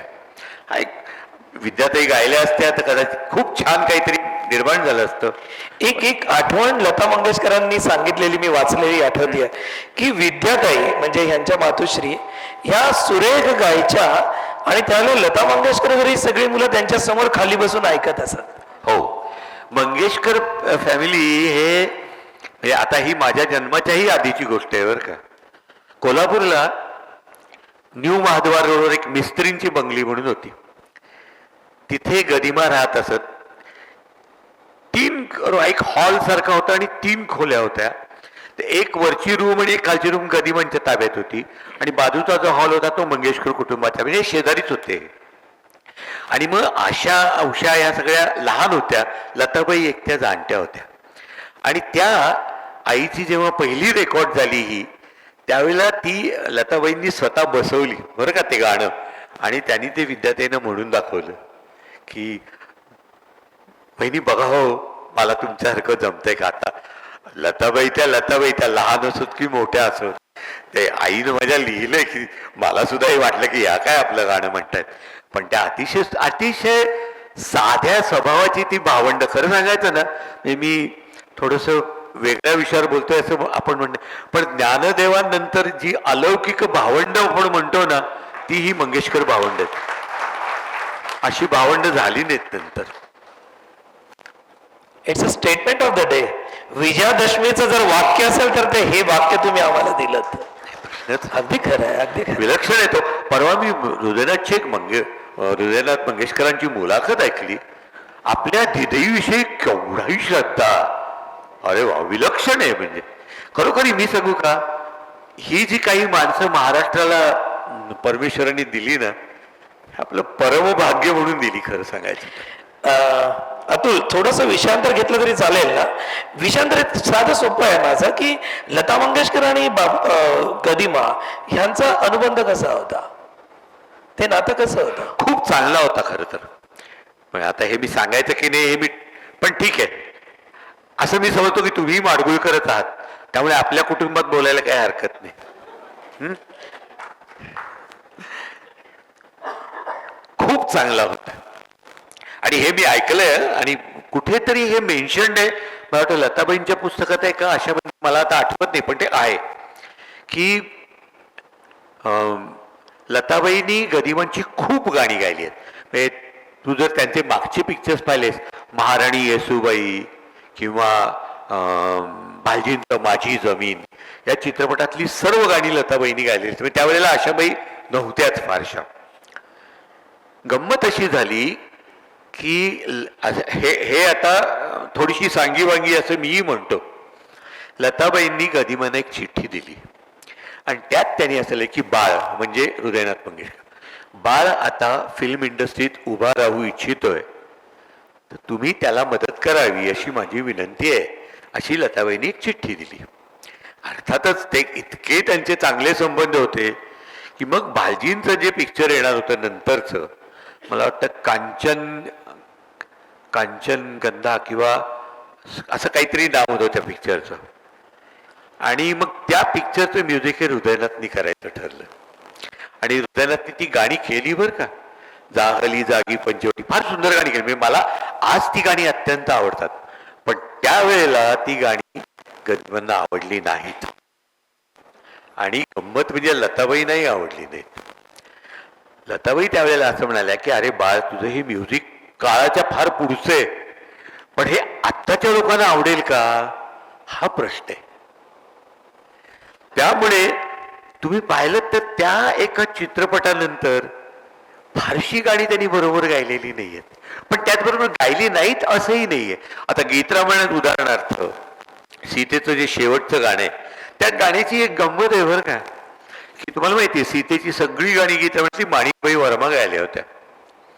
पण गंमत अशी झाली की राणी वर्माच्या वेळेला मला वाटतं त्या प्रेग्नंट होत्या त्या, आणि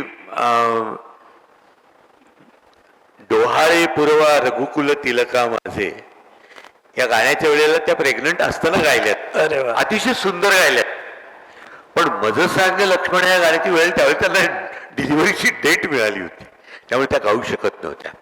आता प्रश्न उभा राहिला की ते गायचं कोणी, आणि बाबूजींनी ते गाणं वाचल्यानंतर गरिबांनी स्वतः असं लिहिले की बाबूजी खुश असले की ते मला महाराज म्हणायचे. महाराज इस गाने के लिए कौन चाहिए, कौन चाहिए, लता चाहिए लता.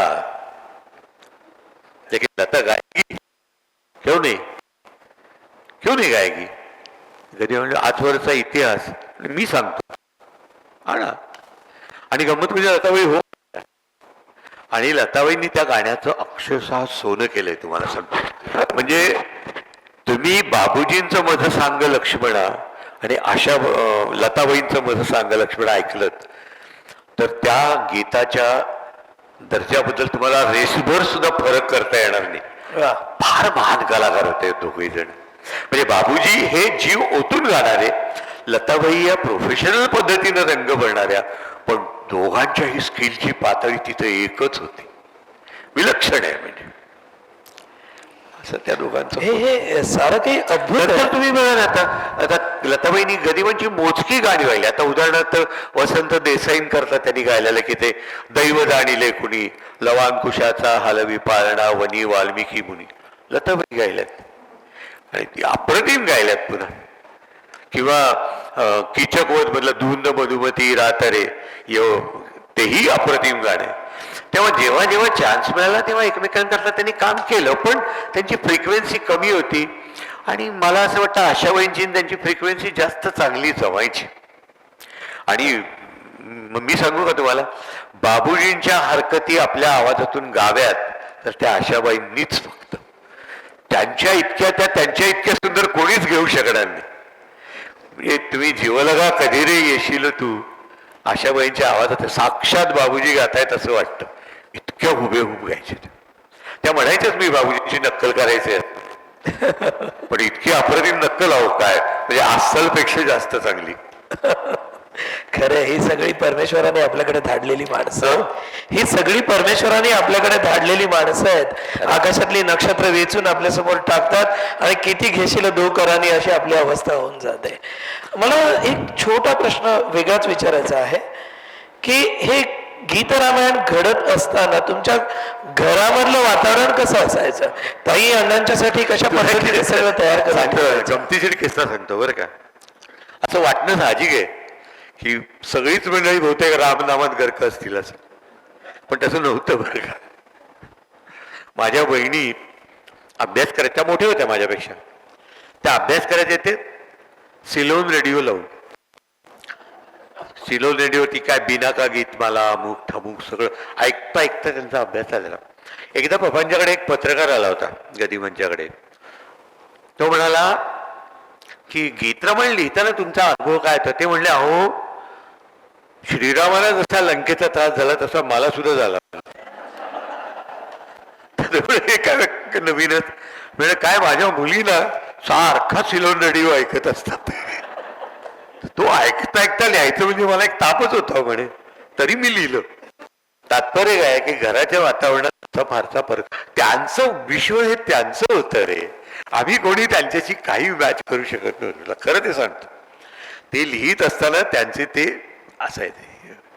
ह्याच्यातून निर्माण झालेला प्रश्न, ज्या वेळेला सकाळी 9:15 ते 9च्या दरम्यान आवाज थोडा हे होतोय, तो घुमतोय माझ्याकडून. ते दोन्ही एकत्र चालू असलं की तो घुमतोय, बाकी काय. माझी जी आहे ना ती थोडं कमी करूया आपण मास्टर मध्ये. माझा प्रश्न असा होता की ज्या वेळेला रेडिओवरती ब्रॉडकास्ट व्हायचं गीत रामायण, अण्णा माडगुळकर घरामध्ये बसून रेडिओवरती ते ऐकायचे का? ऐकायचे. आणि तुम्ही सगळे त्यांच्या अवतीभोवती असायचात का?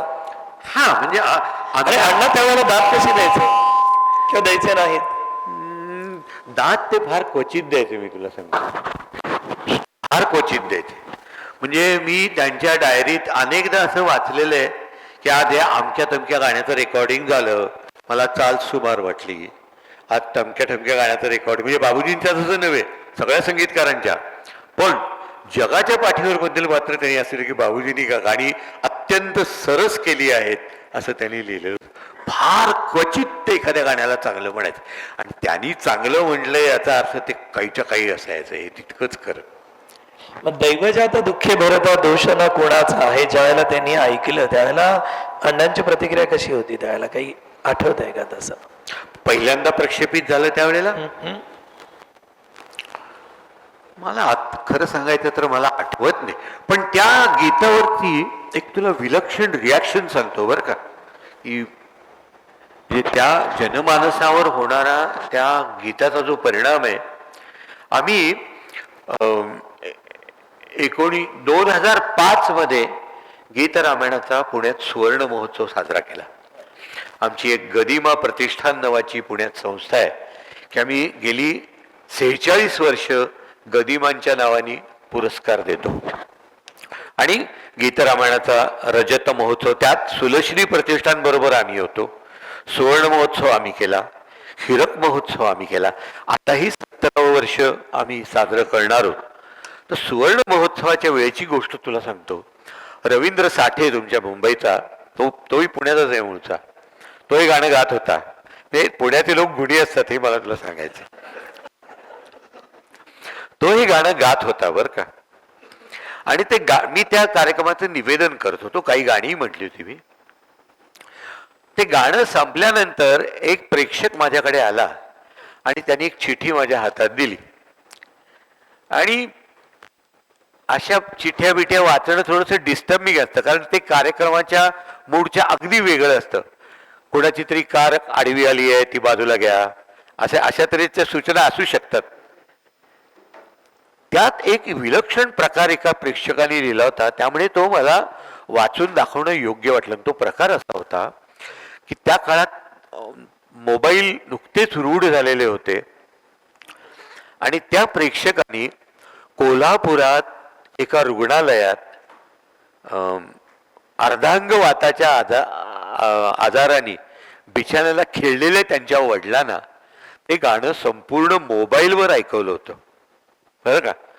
आणि त्यांनी त्या चिठ्ठीत असं लिहिलं होतं की ते गाणं ऐकून झाल्यानंतर रवींद्र साठेच्या आवाजातलं श्रीरामाला नमस्कार करण्यासाठी म्हणून ते उठून उभे राहिले आणि त्यांनी नमस्कार केला.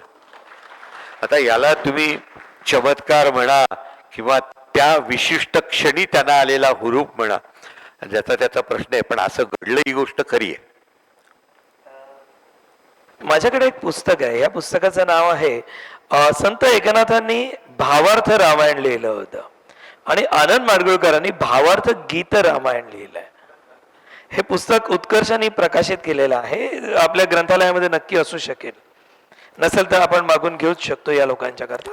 पण हे जे तुम्ही भावार्थ गीत रामायण लिहित गेलात, ही कल्पना तुमच्या मनामध्ये आली कुठे? कारण मी सांगतो, एका विशिष्ट वयानंतर मला गीत रामायण सापडलं, म्हणजे गदिमा गेल्यानंतर सापडलं. तुम्हाला खरं ते सांगतो, गदिमा असेपर्यंत गीत रामायणाचं महत्त्व मला कधीच समजलं नव्हतं. मला आवाज आहे हे मला समजलं होतं, पण कॉलेजमध्ये मी हिंदी सिनेमातली गाणी गात असे. गदिमा गेल्यानंतर मात्र मला एकदम असं वाटलं की आपण गीत रामायण गावं. आणि मग जसा जसा मी गात गेलो तसं तसं त्यातलं सखोलत्व मला कळायला लागलं, त्याच्या अर्थाची सुंदरता मला समजायला लागली. आणि मग मला असं वाटलं की जे मला भावलं ते कुठेतरी मी लोकांना सांगणंही आवश्यक आहे. आणि म्हणून मी गीत रामायणातल्या प्रत्येक गाण्याचा माझ्या पद्धतीनं, माझी जी काही एक अल्पस्वल्प बुद्धी आहे त्यानुसार मी त्याचा अर्थ लिहून काढला.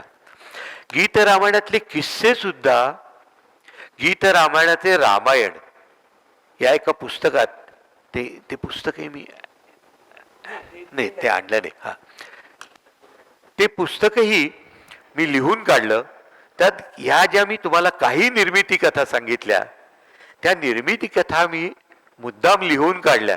कारण गंमत काय होते माहिती का, की जसा जसा काळ जातो ना तसतसं त्याच्यात काय आता तुम्ही गांधी त्याच्यात नंतर बरेच ऍडिशन्स होत जातात, प्रक्षिप्त भाग येतात, स्टोऱ्या सबट्रॅक्शन्स बनतात. होत जातात.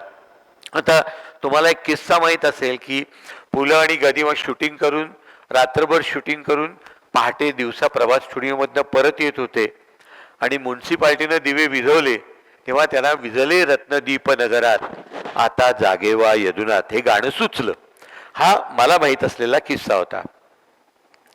मुंबईतल्या एका प्रख्यात गायिकेनं मला फोन केला आणि ती असं म्हणाली की अरे मला आनंद तुझ्याकडनं एक किस्सा तपासून घ्यायचा आहे. तो असा आहे की माझी आई आणि गदिमा रात्रभर काम करून शूटिंगहून परत येत होते, पुलंही होते बरोबर, आणि त्यांनी ते दिवे विझताना पाहिले आणि तिथे त्यांना ते गाणं सुचलं. आता माझ्या मनात असा प्रश्न आला की एक गायिका शूटिंग रात्रभर कशासाठी करत बसेल ना, आणि ती पुलंच्या आणि गदिमांच्या बरोबर कशासाठी येईल. जरी गाण्याचं काम असलं तरी ते दिवसा कुठेतरी रेकॉर्डिंग झालं, रात्री मध्यरात्री उशिरापर्यंत काही असू शकेल. त्यामुळे मी तिला गमतीनं असं म्हणलं की या किस्स्यात तुम्ही निदान गदिमांना काय ठेवताय हे तरी काय कमी आहे. तेव्हा अशा तऱ्हेचे बदल नंतर होत जातात. त्याचं एक ऑथेंटिक रूप कायम राहावं निदान माझ्या दृष्टीनं तरी. मी असं म्हणत नाही की 100% बरोबर आहे असा माझा मुळीच दावा नाही, पण मला जे वाटतं ते मी त्या पुस्तकात लिहून ठेवलंय. आणि ती दोन्ही पुस्तकं मी आपल्याला सांगतो अतिशय सुंदर चालली आहेत. प्रत्येकाच्या एक 5-7 आवृत्त्या निघालेल्या आहेत. लोकांना त्याचं विलक्षण अट्रॅक्शन आहे. जे आज तुम्ही इतक्या वर्षांनी सुद्धा गीत रामायणाचे किस्से इतके प्रेमाने ऐकतायत. खरं तर हा किती जुना विषय रे. कालचं पिक्चर आपण आज विसरून जातो, आजच्या पिक्चर मधलं गाणं उद्या लक्षात राहत नाही, अशी आजची अवस्था आहे. काय आहे ना की अमृताची एकदा चव घेतली की साध्या पाण्याला कोण विचारत. अमृताची चव घेतली तर साध्या पाण्याला कोण विचारत. खरंय. पाणी जीवनादायी आहे. शेवटी लोकांचं विचार केला तर साधं पाणी त्यांना प्यावं लागतंच, त्याला काय आवश्यक आहे. पाण्याशिवाय मजा नाही, पण अमृताचं ते तुम्हाला संजीवन देतं ना. पाणी जगवतं. तुला गदिमांचा ते किस्सा सांगतो बरं का, की ते त्यांचं एक खूप सिरियस ऑपरेशन मुंबईतच झालं होतं. His one lung was removed because of cancer. आणि नंतर मग त्यांना खूप खोकला यायचा, दम लागायचा. आणि ते एकदा चिडून मला म्हणाले की माझी एक गंमत आहे बरं का, की मी त्यांचा सर्वात नावडता मुलगा, खरं कारण मी अभ्यासात अजिबात चांगला नव्हतो. हळूहळू मी एक मिनिट. लोकसत्तेमध्ये गदिमांच्या मुलांनी लेख लिहावा अशी जेव्हा सूचना आली त्यावेळेला आनंदरावांच्यासाठी मी लिहिलं होतं. हे मला काही पटणारं नाहीये तुमचं वाक्य बरं का. पण गंमत अशी आहे बरं का नितीन, की मी जरी त्यांचा नावडता मुलगा असलो ना, ते माझा ग्राफ असा गमतीशीर आहे की माझं वय जसं वाढत गेलं तसं मी त्यांच्या जवळ येत गेलो. शेवटी खरंच सांगतो माझ्या खांद्यावर त्यांनी त्यांचा प्राण सोडलेला आहे. इतकं निकटत्व मला त्यांचं हे भाग्य आहे खरं सांगायचं तर. तर त्यांचा त्या ऑपरेशन नंतरचा एक किस्सा मी तुम्हाला सांगतो की एकदा ते खूप चिडून मला म्हणाले की अरे कशाला रे मला वाचवलं म्हणले, एव्हाना मी मरून जुना झालो असतो. आणि काही नसतं रे समाजाला, मी मेलो ना दुसऱ्या दिवशी एक छोटीशी काळी चौकट येईल की गदी माडगुळकर नावाचा कवी गेला आणि इट्स ऑल. समाजाची जाणीव ही वाळूंवरच्या रेगासारखी असते. एक लाट येऊन गेली की सगळं पुन्हा पहिल्यासारखं होतं. पण मराठी रसिकांनी गदिमांचं हे म्हणणं खोटं ठरवलंय. बघा आज इतकी वर्ष होऊन गेली तरी आपण सगळे एकत्र बसतो, त्यांच्याविषयी बोलतो, त्यांच्या आठवणी जागवतो. ही केवढी मोठी गोष्ट आहे. मी त्यांना आज अभिमानानं सांगेन की मराठी रसिकांनी तुमचं हे वाक्य मात्र खोटं ठरवलंय बुवा. खरंय. आज अभिजात दर्जा आपल्या मराठीला मिळाल्यानंतर आपण अंडानीत लिहिलंय ना, ज्ञानी याचा वाहतुक याचा तोच माझा वंश आहे. खरंय. माझ्या रक्तात काही ईश्वराचा अंश आहे हे त्यांनी म्हणायला पाहिजे होतं म्हणून मी थांबलो होतो बस. कारण ज्ञानियाचा आणि तुकयाचा अंश माझ्याकडे आहे, मी मराठी म्हणून, पण ईश्वराचा अंश गदिमांच्याकडनं त्यांच्या रक्तात, त्यांच्या धमन्यांमध्ये, त्यांच्या श्वासामध्ये पाझरलेला आहे. ही त्यांचीच कृपा असं मी म्हणतो, दुसरं काय. खरंय, अगदी खरंय. खरोखरी हे भाग्य आहे खरं मात्र. मेनी टाइम्स खरोखरी आमची लायकी नसताना सुद्धा आमचं लोक अत्यंत गांभीर्याने ऐकून घेतात. हे खरोखरी त्यांचंच पुण्य आहे रे, नाही तर आम्ही कोण आहोत. माझ्या काकाने एक फार सुंदर वाक्य लिहिलं होतं गदिमा गेल्यानंतर.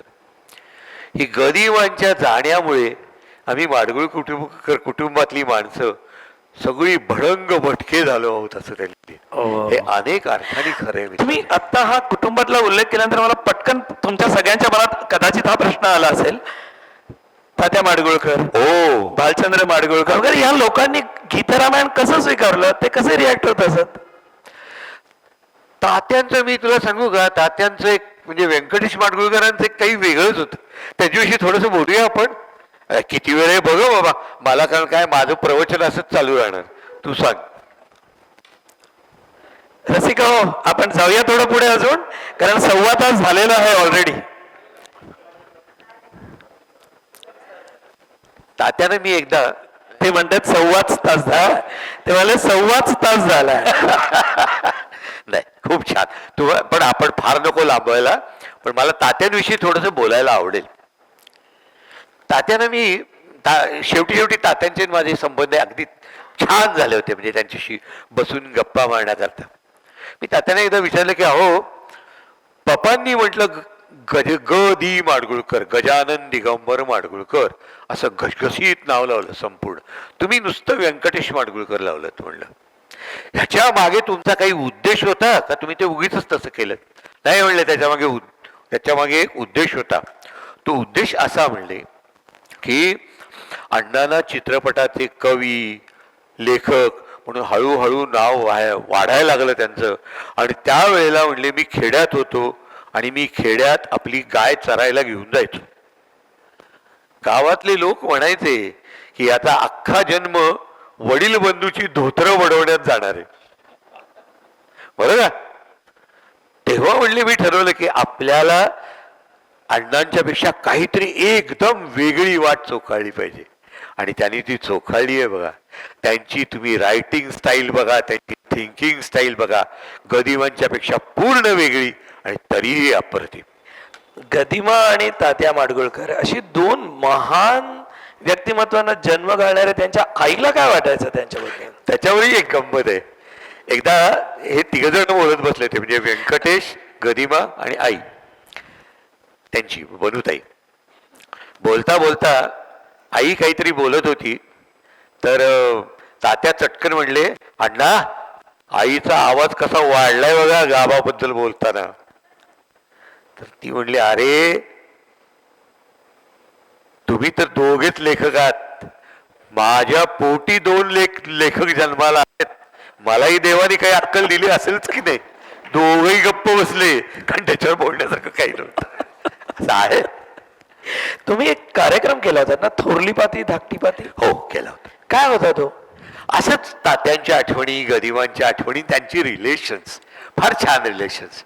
त्यांची रिलेशन, गदिमांचं तर तात्यांच्यावर इतकं प्रेम होतं ना.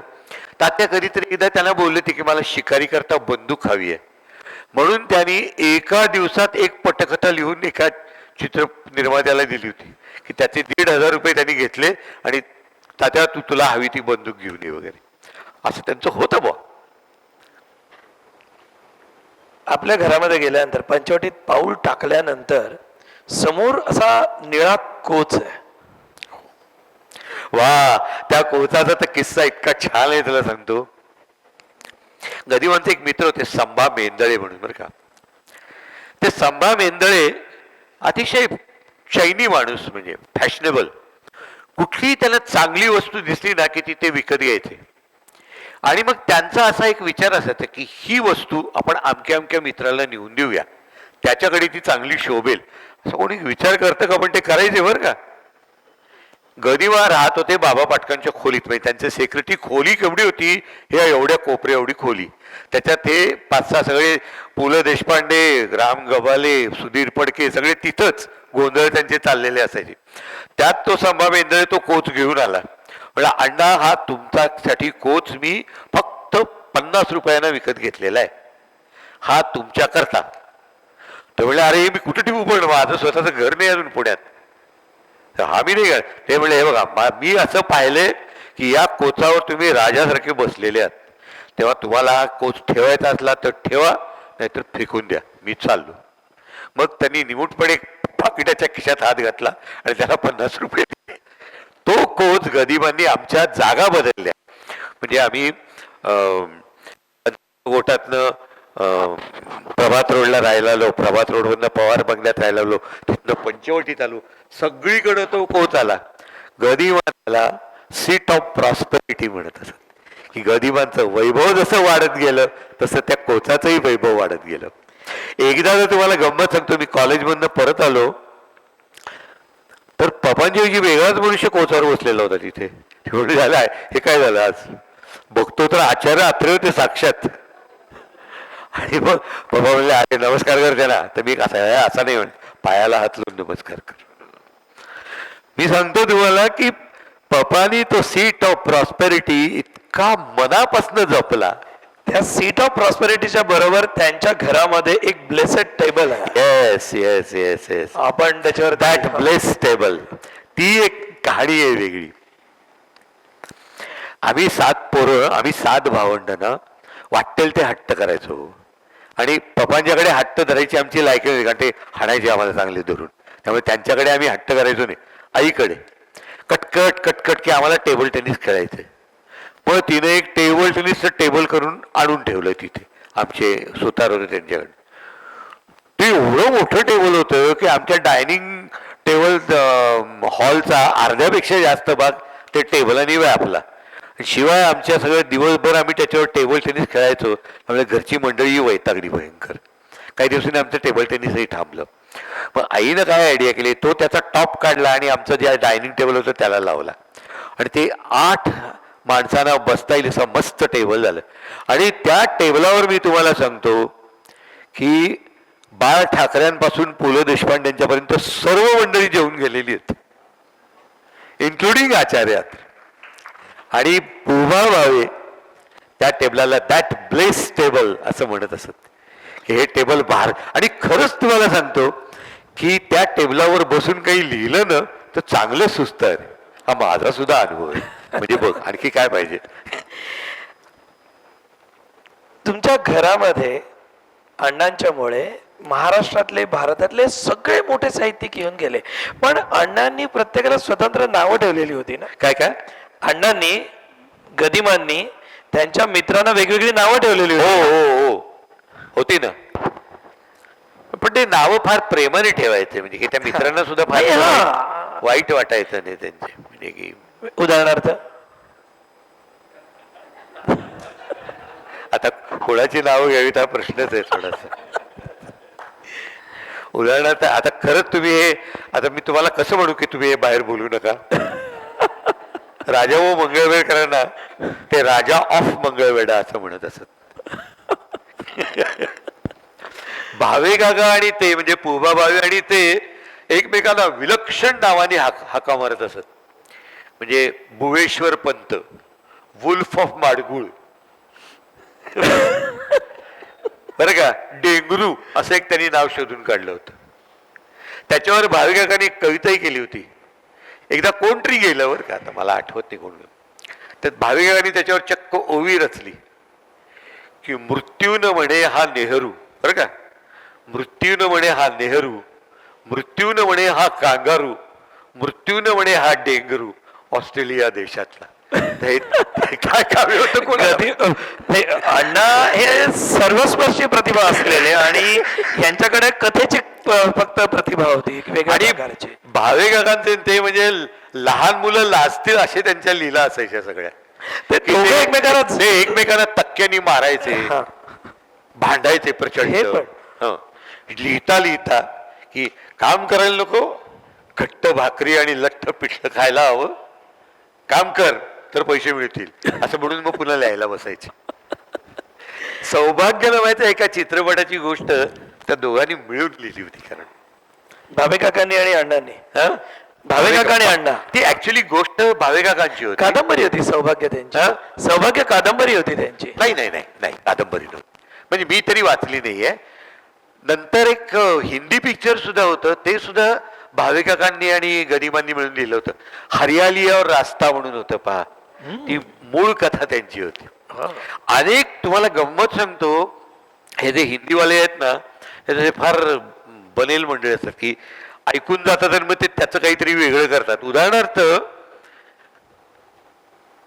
नया दौर या चित्रपटाची गोष्ट ही तात्यांची आहे, तुला माहितीये? नाही. हा, तात्यांचं एक जाणार कुठं नावाचं नाटक आहे, ज्याच्यावरनं नंतर पीडीएनं वेडा कुंभार तू वेडा कुंभार हे 2 अंकी नाटक आहे. मूळ नाटक जाणार कुठे हे 3 अंकी होतं. गावात एक एसटीची गाडी येते आणि त्यामुळे गावात जे बदल घडतात ह्याच्यावर ते संपूर्ण आधारित होतं. B.R. चोप्रानी ते ऐकून घेतलं सगळं आणि त्यांनी त्याच्यावर डेव्हलप केलेली गोष्ट म्हणजे नया दौर. तिथं फक्त गावात रस्ता येतो हा पॉइंट त्यांनी काढला. आणि हे एक तुम्हाला गंमत सांगतो, प्यासाची गोष्ट ही गदिमांची आहे. पण बिहारला त्याच्यासाठी त्रास झालाच हा. हो. म्हणजे झाला असेल ना. दिलीप कुमार आणि मधुबाला हे हो. पहिलं कास्टिंग होतं. मग त्या दोघांच्यात भांडण सुरू झालं. मग मधुबालाला तो सोडावा लागला सिनेमा. 16 रिळांमधली 12 रिळं डिस्कार्ड करावी लागली आणि मग वैजयंतीमालाला घेऊन तो पुन्हा करायला लागला. खोट्याच्या कपाळी गोटा येतोच हो. प्यासा तुम्हाला गंमत सांगतो ना, प्यासा गदिमांची एक कविता आहे, तिचं नाव आहे चोर बाजार. पाहिले, जोगिया तुम्ही गदिमांचा संग्रह वाचा, त्यात ही कविता आहे चोर बाजार. ही कविता तुम्ही वाचलीत की प्यासा तुमच्या डोळ्यासमोर येईल. कारण गुरुदत्तांनी गदिमांच्या पायावर 2000 ठेवून त्यांनी ही कथा घेतलेली होती. नंतर काय झालं आम्हाला माहिती नाही, पण हे घडलंय हे मात्र खरं आहे. मिलनची कथा त्यांची होती, मला आठवते. म्हणजे ते नाही का गाणं, ते राम करे ऐसा हो जाय, मुकेशनी फार चांगलं केलं होतं पिक्चर त्यांनी, तो वाद नाही, पण ती त्यांची पद्धत असते, असं चालतं. पण अण्णा माडगुळकरांनी ज्या पटकथा लिहिल्या, मी मुंबई विद्यापीठाचा प्राध्यापक आहे आणि आम्ही पटकथांच्या अभ्यासामध्ये 1 नाही 2 नाही 12 वर्ष राम जोशी ही पटकथा विद्यार्थ्यांना हो, हो, अभ्यासाला हो. ठेवली होती. तुम्हाला माहिती आहे आणि का किती वर्षापूर्वीचा नाही, सिनेमा आहे तो. नितीन तुला सांगतो, गदिमांनी ऊनपाऊस नावाचं एक चित्र लिहिलं होतं, तुम्हाला माहिती आहे ना, या कातर वेळी पाहिजे ऊन पाऊस, जवळी, हो. किंवा खेड्यामधले घर, फार सुंदर गाणी होती. आणि राजाभाऊ आणि सुमती गुप्ते अप्रतिम काम केलेलं. त्या चित्रपटाची शॉर्ट टू शॉर्ट कॉपी तमिळमध्ये रिलीज झाली आणि ते करण्याचं काम एका मराठी लेखकानेच केलं होतं. त्याचं नाव दादा मिराशी. त्यांना मराठीही चांगलं येत होतं आणि तमिळही चांगलं येत होतं. ते इथे यायचे, मराठी पिक्चर पाहायचे आणि जे त्यांना आवडेल त्याचं तंतोतंत तमिळमध्ये प्रोडक्शन व्हायचं. जुन्या काळामध्ये पण बप्पी लेहरी होते. जुन्या काळातली किती वेगवेगळे किस्से आहेत आपल्याकडे आणि कितीतरी. पण वेळ या नावाची गोष्ट आहे आणि मुंबईमधल्या लोकांना तर जरा जास्तच वेळेचं भान असतं. नाही. पण आपण सगळेजण वेळ हरपून या सगळ्या आठवणी ऐकत बसलेलो आहोत. भान सुटलेलं नाही अजून. नाही, अजिबात नाही. हे मुंबईकरांना भान आहे, बरोबर आहे, पण पुणेकरांचंही भान सुटलेलं पुणेकर अलीकडे मुंबई सारखे व्हायला लागले असं आपण म्हणूया ना. अहो, शेवटी तुमच्या दोघांचा दुवा मला करून ठेवा. आहे. पण हे खरंच आहे की जेव्हा आपण आपल्या आवडीच्या विषयाबद्दल बोलायला लागतो ना, त्यावेळेला एकतर शब्द आठवत नाहीत, कमी पडतात, किंवा इतकं सुचायला लागतं की किती बोलू असं होत जातं. आणि तसंच आज झालंय. खरं म्हणजे विषय आहे गीत रामायणाचा, कथा गीत रामायणाची. पण ज्यांनी गीत रामायण लिहिलं त्या गजाननाची कथा ही केवढी मोठी आहे. ते पोरग जन्माला आल्यानंतर मेलेलं जन्माला आलं काय, मग त्याच्या पोटावर निखारा ठेवला काय जातो, मग ते पोरग रडायला काय लागतं. आणि मग ते या भारतामधलं गेल्या शतकामधलं, मला एक विचारायचं तुम्हाला त्याच्या संदर्भात, प्लीज गो अहेड, की हे इतकं विलक्षण आहे. गेल्या वर्षी बाबूजींच्या वरती चित्रपट आला होता आणि फडके साहेबांनी त्या चित्रपटावरती नियंत्रण ठेवलं होतं, गाण्यांच्या वरती वगैरे. फडके साहेबांचे जे आग्रह होते मला माहिती आहे, त्याच्याबद्दल मी बोललोय. पण नाही, श्रीधर फडकेंच्या बद्दल गदिमांचं विलक्षण आयुष्य आहे आणि क्षणाक्षणाला त्या आयुष्यामध्ये चमत्कारच आहेत. सरळ नाही आहे काही. प्रत्येक क्षणी आकाशातनं लक्कन वीज चमकते, तसं त्यांच्या आयुष्यामध्ये लक्कन एखादा अडचणीचा प्रसंग येतो आणि वीज चमकल्यानंतर ती सगळं उजळून टाकते, पण वीज क्षणभर चमकते. गदिमा क्षणभर चमकत नाही, त्या चमकण्यामधून जगाला कायमस्वरूपी प्रकाश देणारं असं काहीतरी त्यांच्याकडे अलौकिक प्रतिभेचं देणं त्या परमेश्वराने दिलेलं होतं. तुम्ही चित्रपटाशी निगडीत आहात. त्यांनी तुम्हाला आठवत नसेल तर मी बघितला होता तो चित्रपट टेलिव्हिजनवर, त्याची कॉपी कुठेही मिळत नाही. देवकी नंदन गोपाला नावाचा गाडगे बाबांच्यावरचा चित्रपट होता, त्या चित्रपटामध्ये तुम्ही काम केलं होतं. देवकी नंदन गोपाला चित्रपटातला एक दाढीवाला मी होतो. हो, तुमच्या तोंडी गाणं आहे. नाही ते शेवटचा अभंग तुमच्या तोंडचा आहे तो, विठ्ठलाच्या पायी कळालेली थरारली विठ राऊळीची घाट निनादली. पण तो सिनेमा नाही मिळत कुठे हो. पण या निमित्ताने आपण सगळे सुजाण प्रेक्षक आहात. एक मला छोटीशी माहिती आपल्याला द्यायची ती अशी की गदिमांचं चरित्र ज्याच्यात सामावलेलं आहे असं एक संपूर्ण पुस्तक माझं लिहून झालेलं आहे, ज्याचं नाव आहे माझ्या खिडकीतून गदिमा. म्हणजे विंदा करंदीकरच म्हणाले की विश्वाचा आकार केवढा ज्याच्या त्याच्या डोक्यावढा. तर गदिमा आभाळासारखे होते, पण माझ्या खिडकीतनं मला जेवढं आभाळ दिसलं तेवढं मी माझ्या पुस्तकात उतरवण्याचा काणेकरांची कविता आहे, खिडकी मधले चार थारे तेच मला प्यारे. वा वा, क्या बात आहे.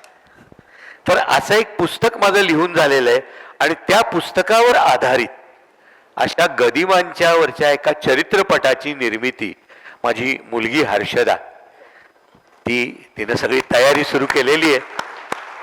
आज या शतक महोत्सवाला प्रारंभ होत असताना विजयादशमीच्या मुहूर्तावर ह्या गोष्टीची पहिल्यांदा वाच्यता केली जाते आहे आणि तो सन्मान आपल्याला सगळ्यांना मिळतो आहे.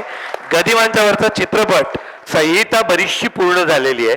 आता काही आपल्याला बाबूजींच्या चित्रपटातही अप्रतिम काम केले. बाबूजींचा चित्रपटही खूप यशस्वी झाला.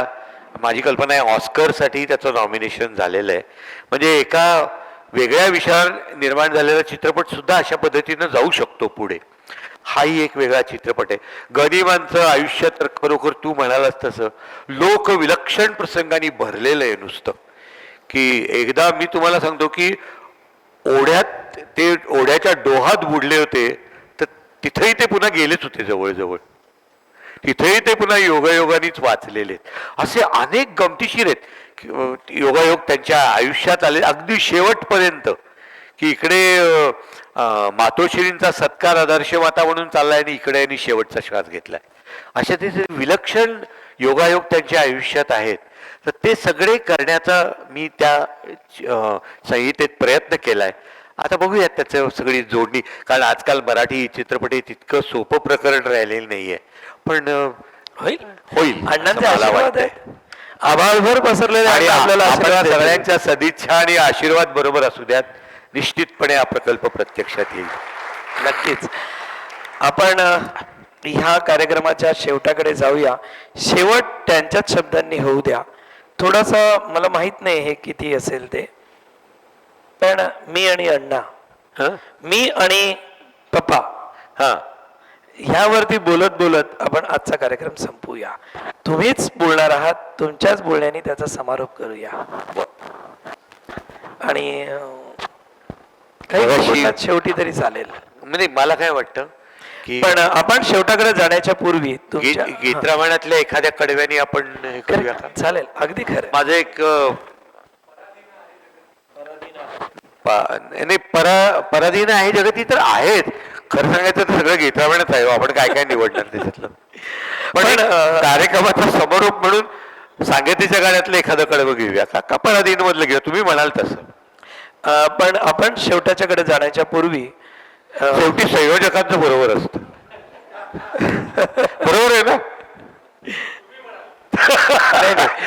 मला फक्त इथे कृतज्ञता व्यक्त करायची आहे की पार्ल्याला एक सांस्कृतिक विश्व म्हणून ज्या संस्थेने ओळख दिली तो हा लोकमान्य सेवा संघ आहे. माझी मामी पल्लवी निमकर तुमची आजीव सदस्य आहे. तिच्यावर मी अनेकदा इथे पुस्तकं बदलायला येत होतो. माझ्या मामाच्याकडे माझा मामेभाऊ समोर बसलाय. त्याच्याकडे मी राहत होतो 2 वर्ष आणि मी यांचा सभासद पण होतो. वा. मला इथे पुन्हा पुन्हा येत असताना वेगळ्या प्रकारच्या अनुभूती येतात. त्या अनुभूती अशा आहेत की हा लोकमान्य सेवा संघ हा संपूर्णपणे समाजाला वाहून घेतलेल्या लोकांचा सेवा संघ आहे. सेवा आणि मेवा या प्रकारचं इथे काही नाही आहे. इथे फक्त सेवा सेवा आणि सेवाच आहे. हे वाचनालय जे आहे श्रीवा फाटक ग्रंथ संग्रहालय आज शताब्दी वर्षामध्ये पदार्पण करत आहे. माणसं येतात आणि जातात पण संस्था टिकून राहतात. कृष्णाची करंगळी त्यावेळेला कोणीतरी उभारली असेल आणि त्याच्यावरती या संस्थेचं गोवर्धन पर्वताचं वजन तोललं गेलं असेल, परंतु कोणत्या गोपांनी त्यावेळेला श्रीकृष्णाला आधार दिला होता आणि तो गोवर्धन पर्वत उचलला गेला होता हे कोणी सांगितलं नाही. तसंच आजपर्यंत गेल्या 99 वर्षामध्ये किती कार्यकर्ते आले, किती कार्यकर्त्यांनी ही संस्था तोलून धरली. काही वर्षांच्या पूर्वी ह्याच हॉलमध्ये मी एक कार्यक्रम केला होता. त्या हॉलचं त्यावेळेचं रूप आणि आज शताब्दी महोत्सवाला सुरुवात होत असताना एकदम लॅविश झालेलं रूप सुंदर आहे. हे अप्रतिम आहे. पण एक नक्की आहे, त्यावेळेला जी आपुलकी ममता प्रेम होतं तीच आपुलकी तीच ममता तेच प्रेम सगळं या हॉलमध्ये भरून राहिलेलं आहे. कारण त्याच्यामध्ये 2 नावं जोडली आहेत. एक म्हणजे लोकमान्य बाळ गंगाधर टिळक आणि दुसरं पुरुषोत्तम लक्ष्मण देशपांडे. खरी गोष्ट. आणि म्हणून आपण आहोत. आणि पु ल देशपांडे यांनी एके ठिकाणी असं म्हटलं होतं की अण्णांना आपण मुलासारखी आहोत. पु ल म्हणतात गदी माडगुळकरांच्या बद्दल, पुलंना कदाचित गदिमा अरेतुरेत बोलत असतील पण पुलंच्या तोंडून कधीही गदिमांच्या बद्दल अरेतुरे गेलं नाही. हो खरंय. ही संस्कृती. क्रू म्हणजे करणं, विकृती म्हणजे करण्याला बिघडवणं, निसर्गाला बिघडवणं आणि संस्कृती म्हणजे निसर्गाचा विकास घडवणं.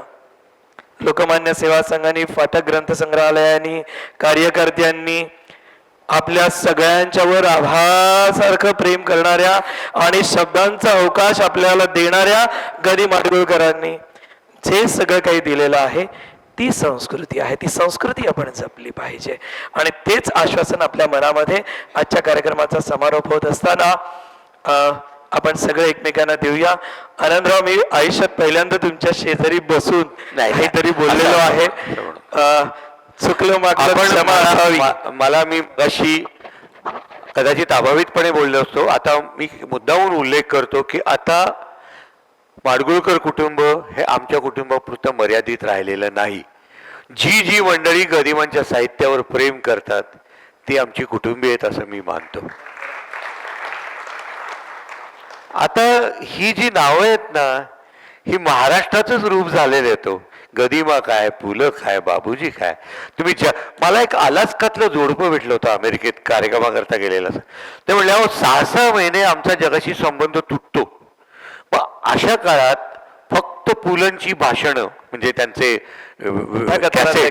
आणि गदिमांचं गीतरामायण हेच आमचा संस्कृतीशी असलेला संबंध असतो. इतके अतूट संबंध ज्यांनी निर्माण केलेत.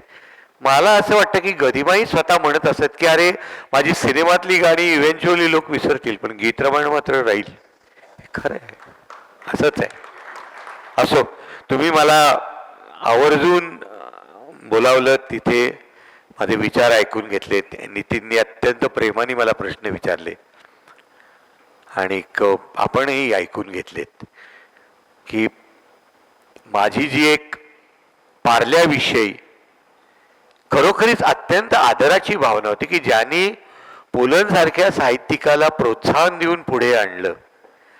अशा जनसमुदायासमोर मला भाषण करायचंय, बोलायचंय. पण मी असं म्हणतो, मी अत्यंत कृतज्ञ आहे की त्या प्रेमाचा थोडासा भाग आज मलाही मिळालाय. धन्यवाद. आणि आता मी त्याच्यातली एखाद दुसरं कडवं आपल्याला ऐकवतो पराधीनमधलं आणि आपण कार्यक्रमाचा समारोप करूया. पुन्हा एकदा लोकमान्य सेवा संघाचा इथल्या कार्यकारिणीचा मी काय, नितीन काय, आम्ही अत्यंत आभारी आहोत. मनःपूर्वक धन्यवाद.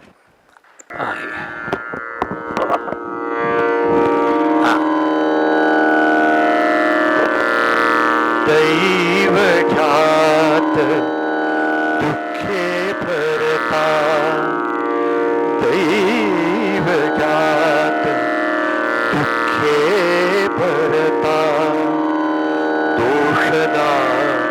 कुणाचा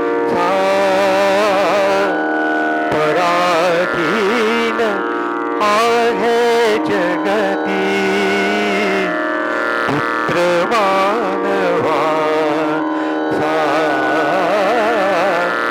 दोषना कुणाचा माय कैकईना दोषी नवे दोषी तात राज्य त्याग कानन यात्रा सर्व कर्म जात खेळ चाललासे माझ्या पूर्व संचितांचा पराधीन आगे जगती पुत्र मानवाचा दोषना कुणाचा.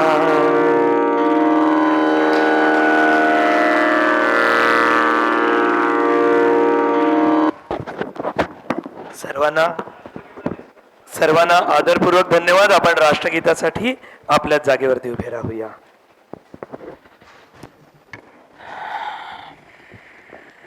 जनगण मन अधिनायक जय हे भारत भाग्य विधाता. पंजाब सिंध गुजरात मराठा द्राविड उत्कल बंग विंध्य हिमाचल यमुना गंगा उच्छल जलधि तरंग. तव शुभ नामे जागे तव शुभ आशीष मागे. गाहे तव जय गाथा जनगण मंगलदायक जय हे भारत भाग्य विधाता. जय हे जय हे जय हे जय जय जय जय हे जय.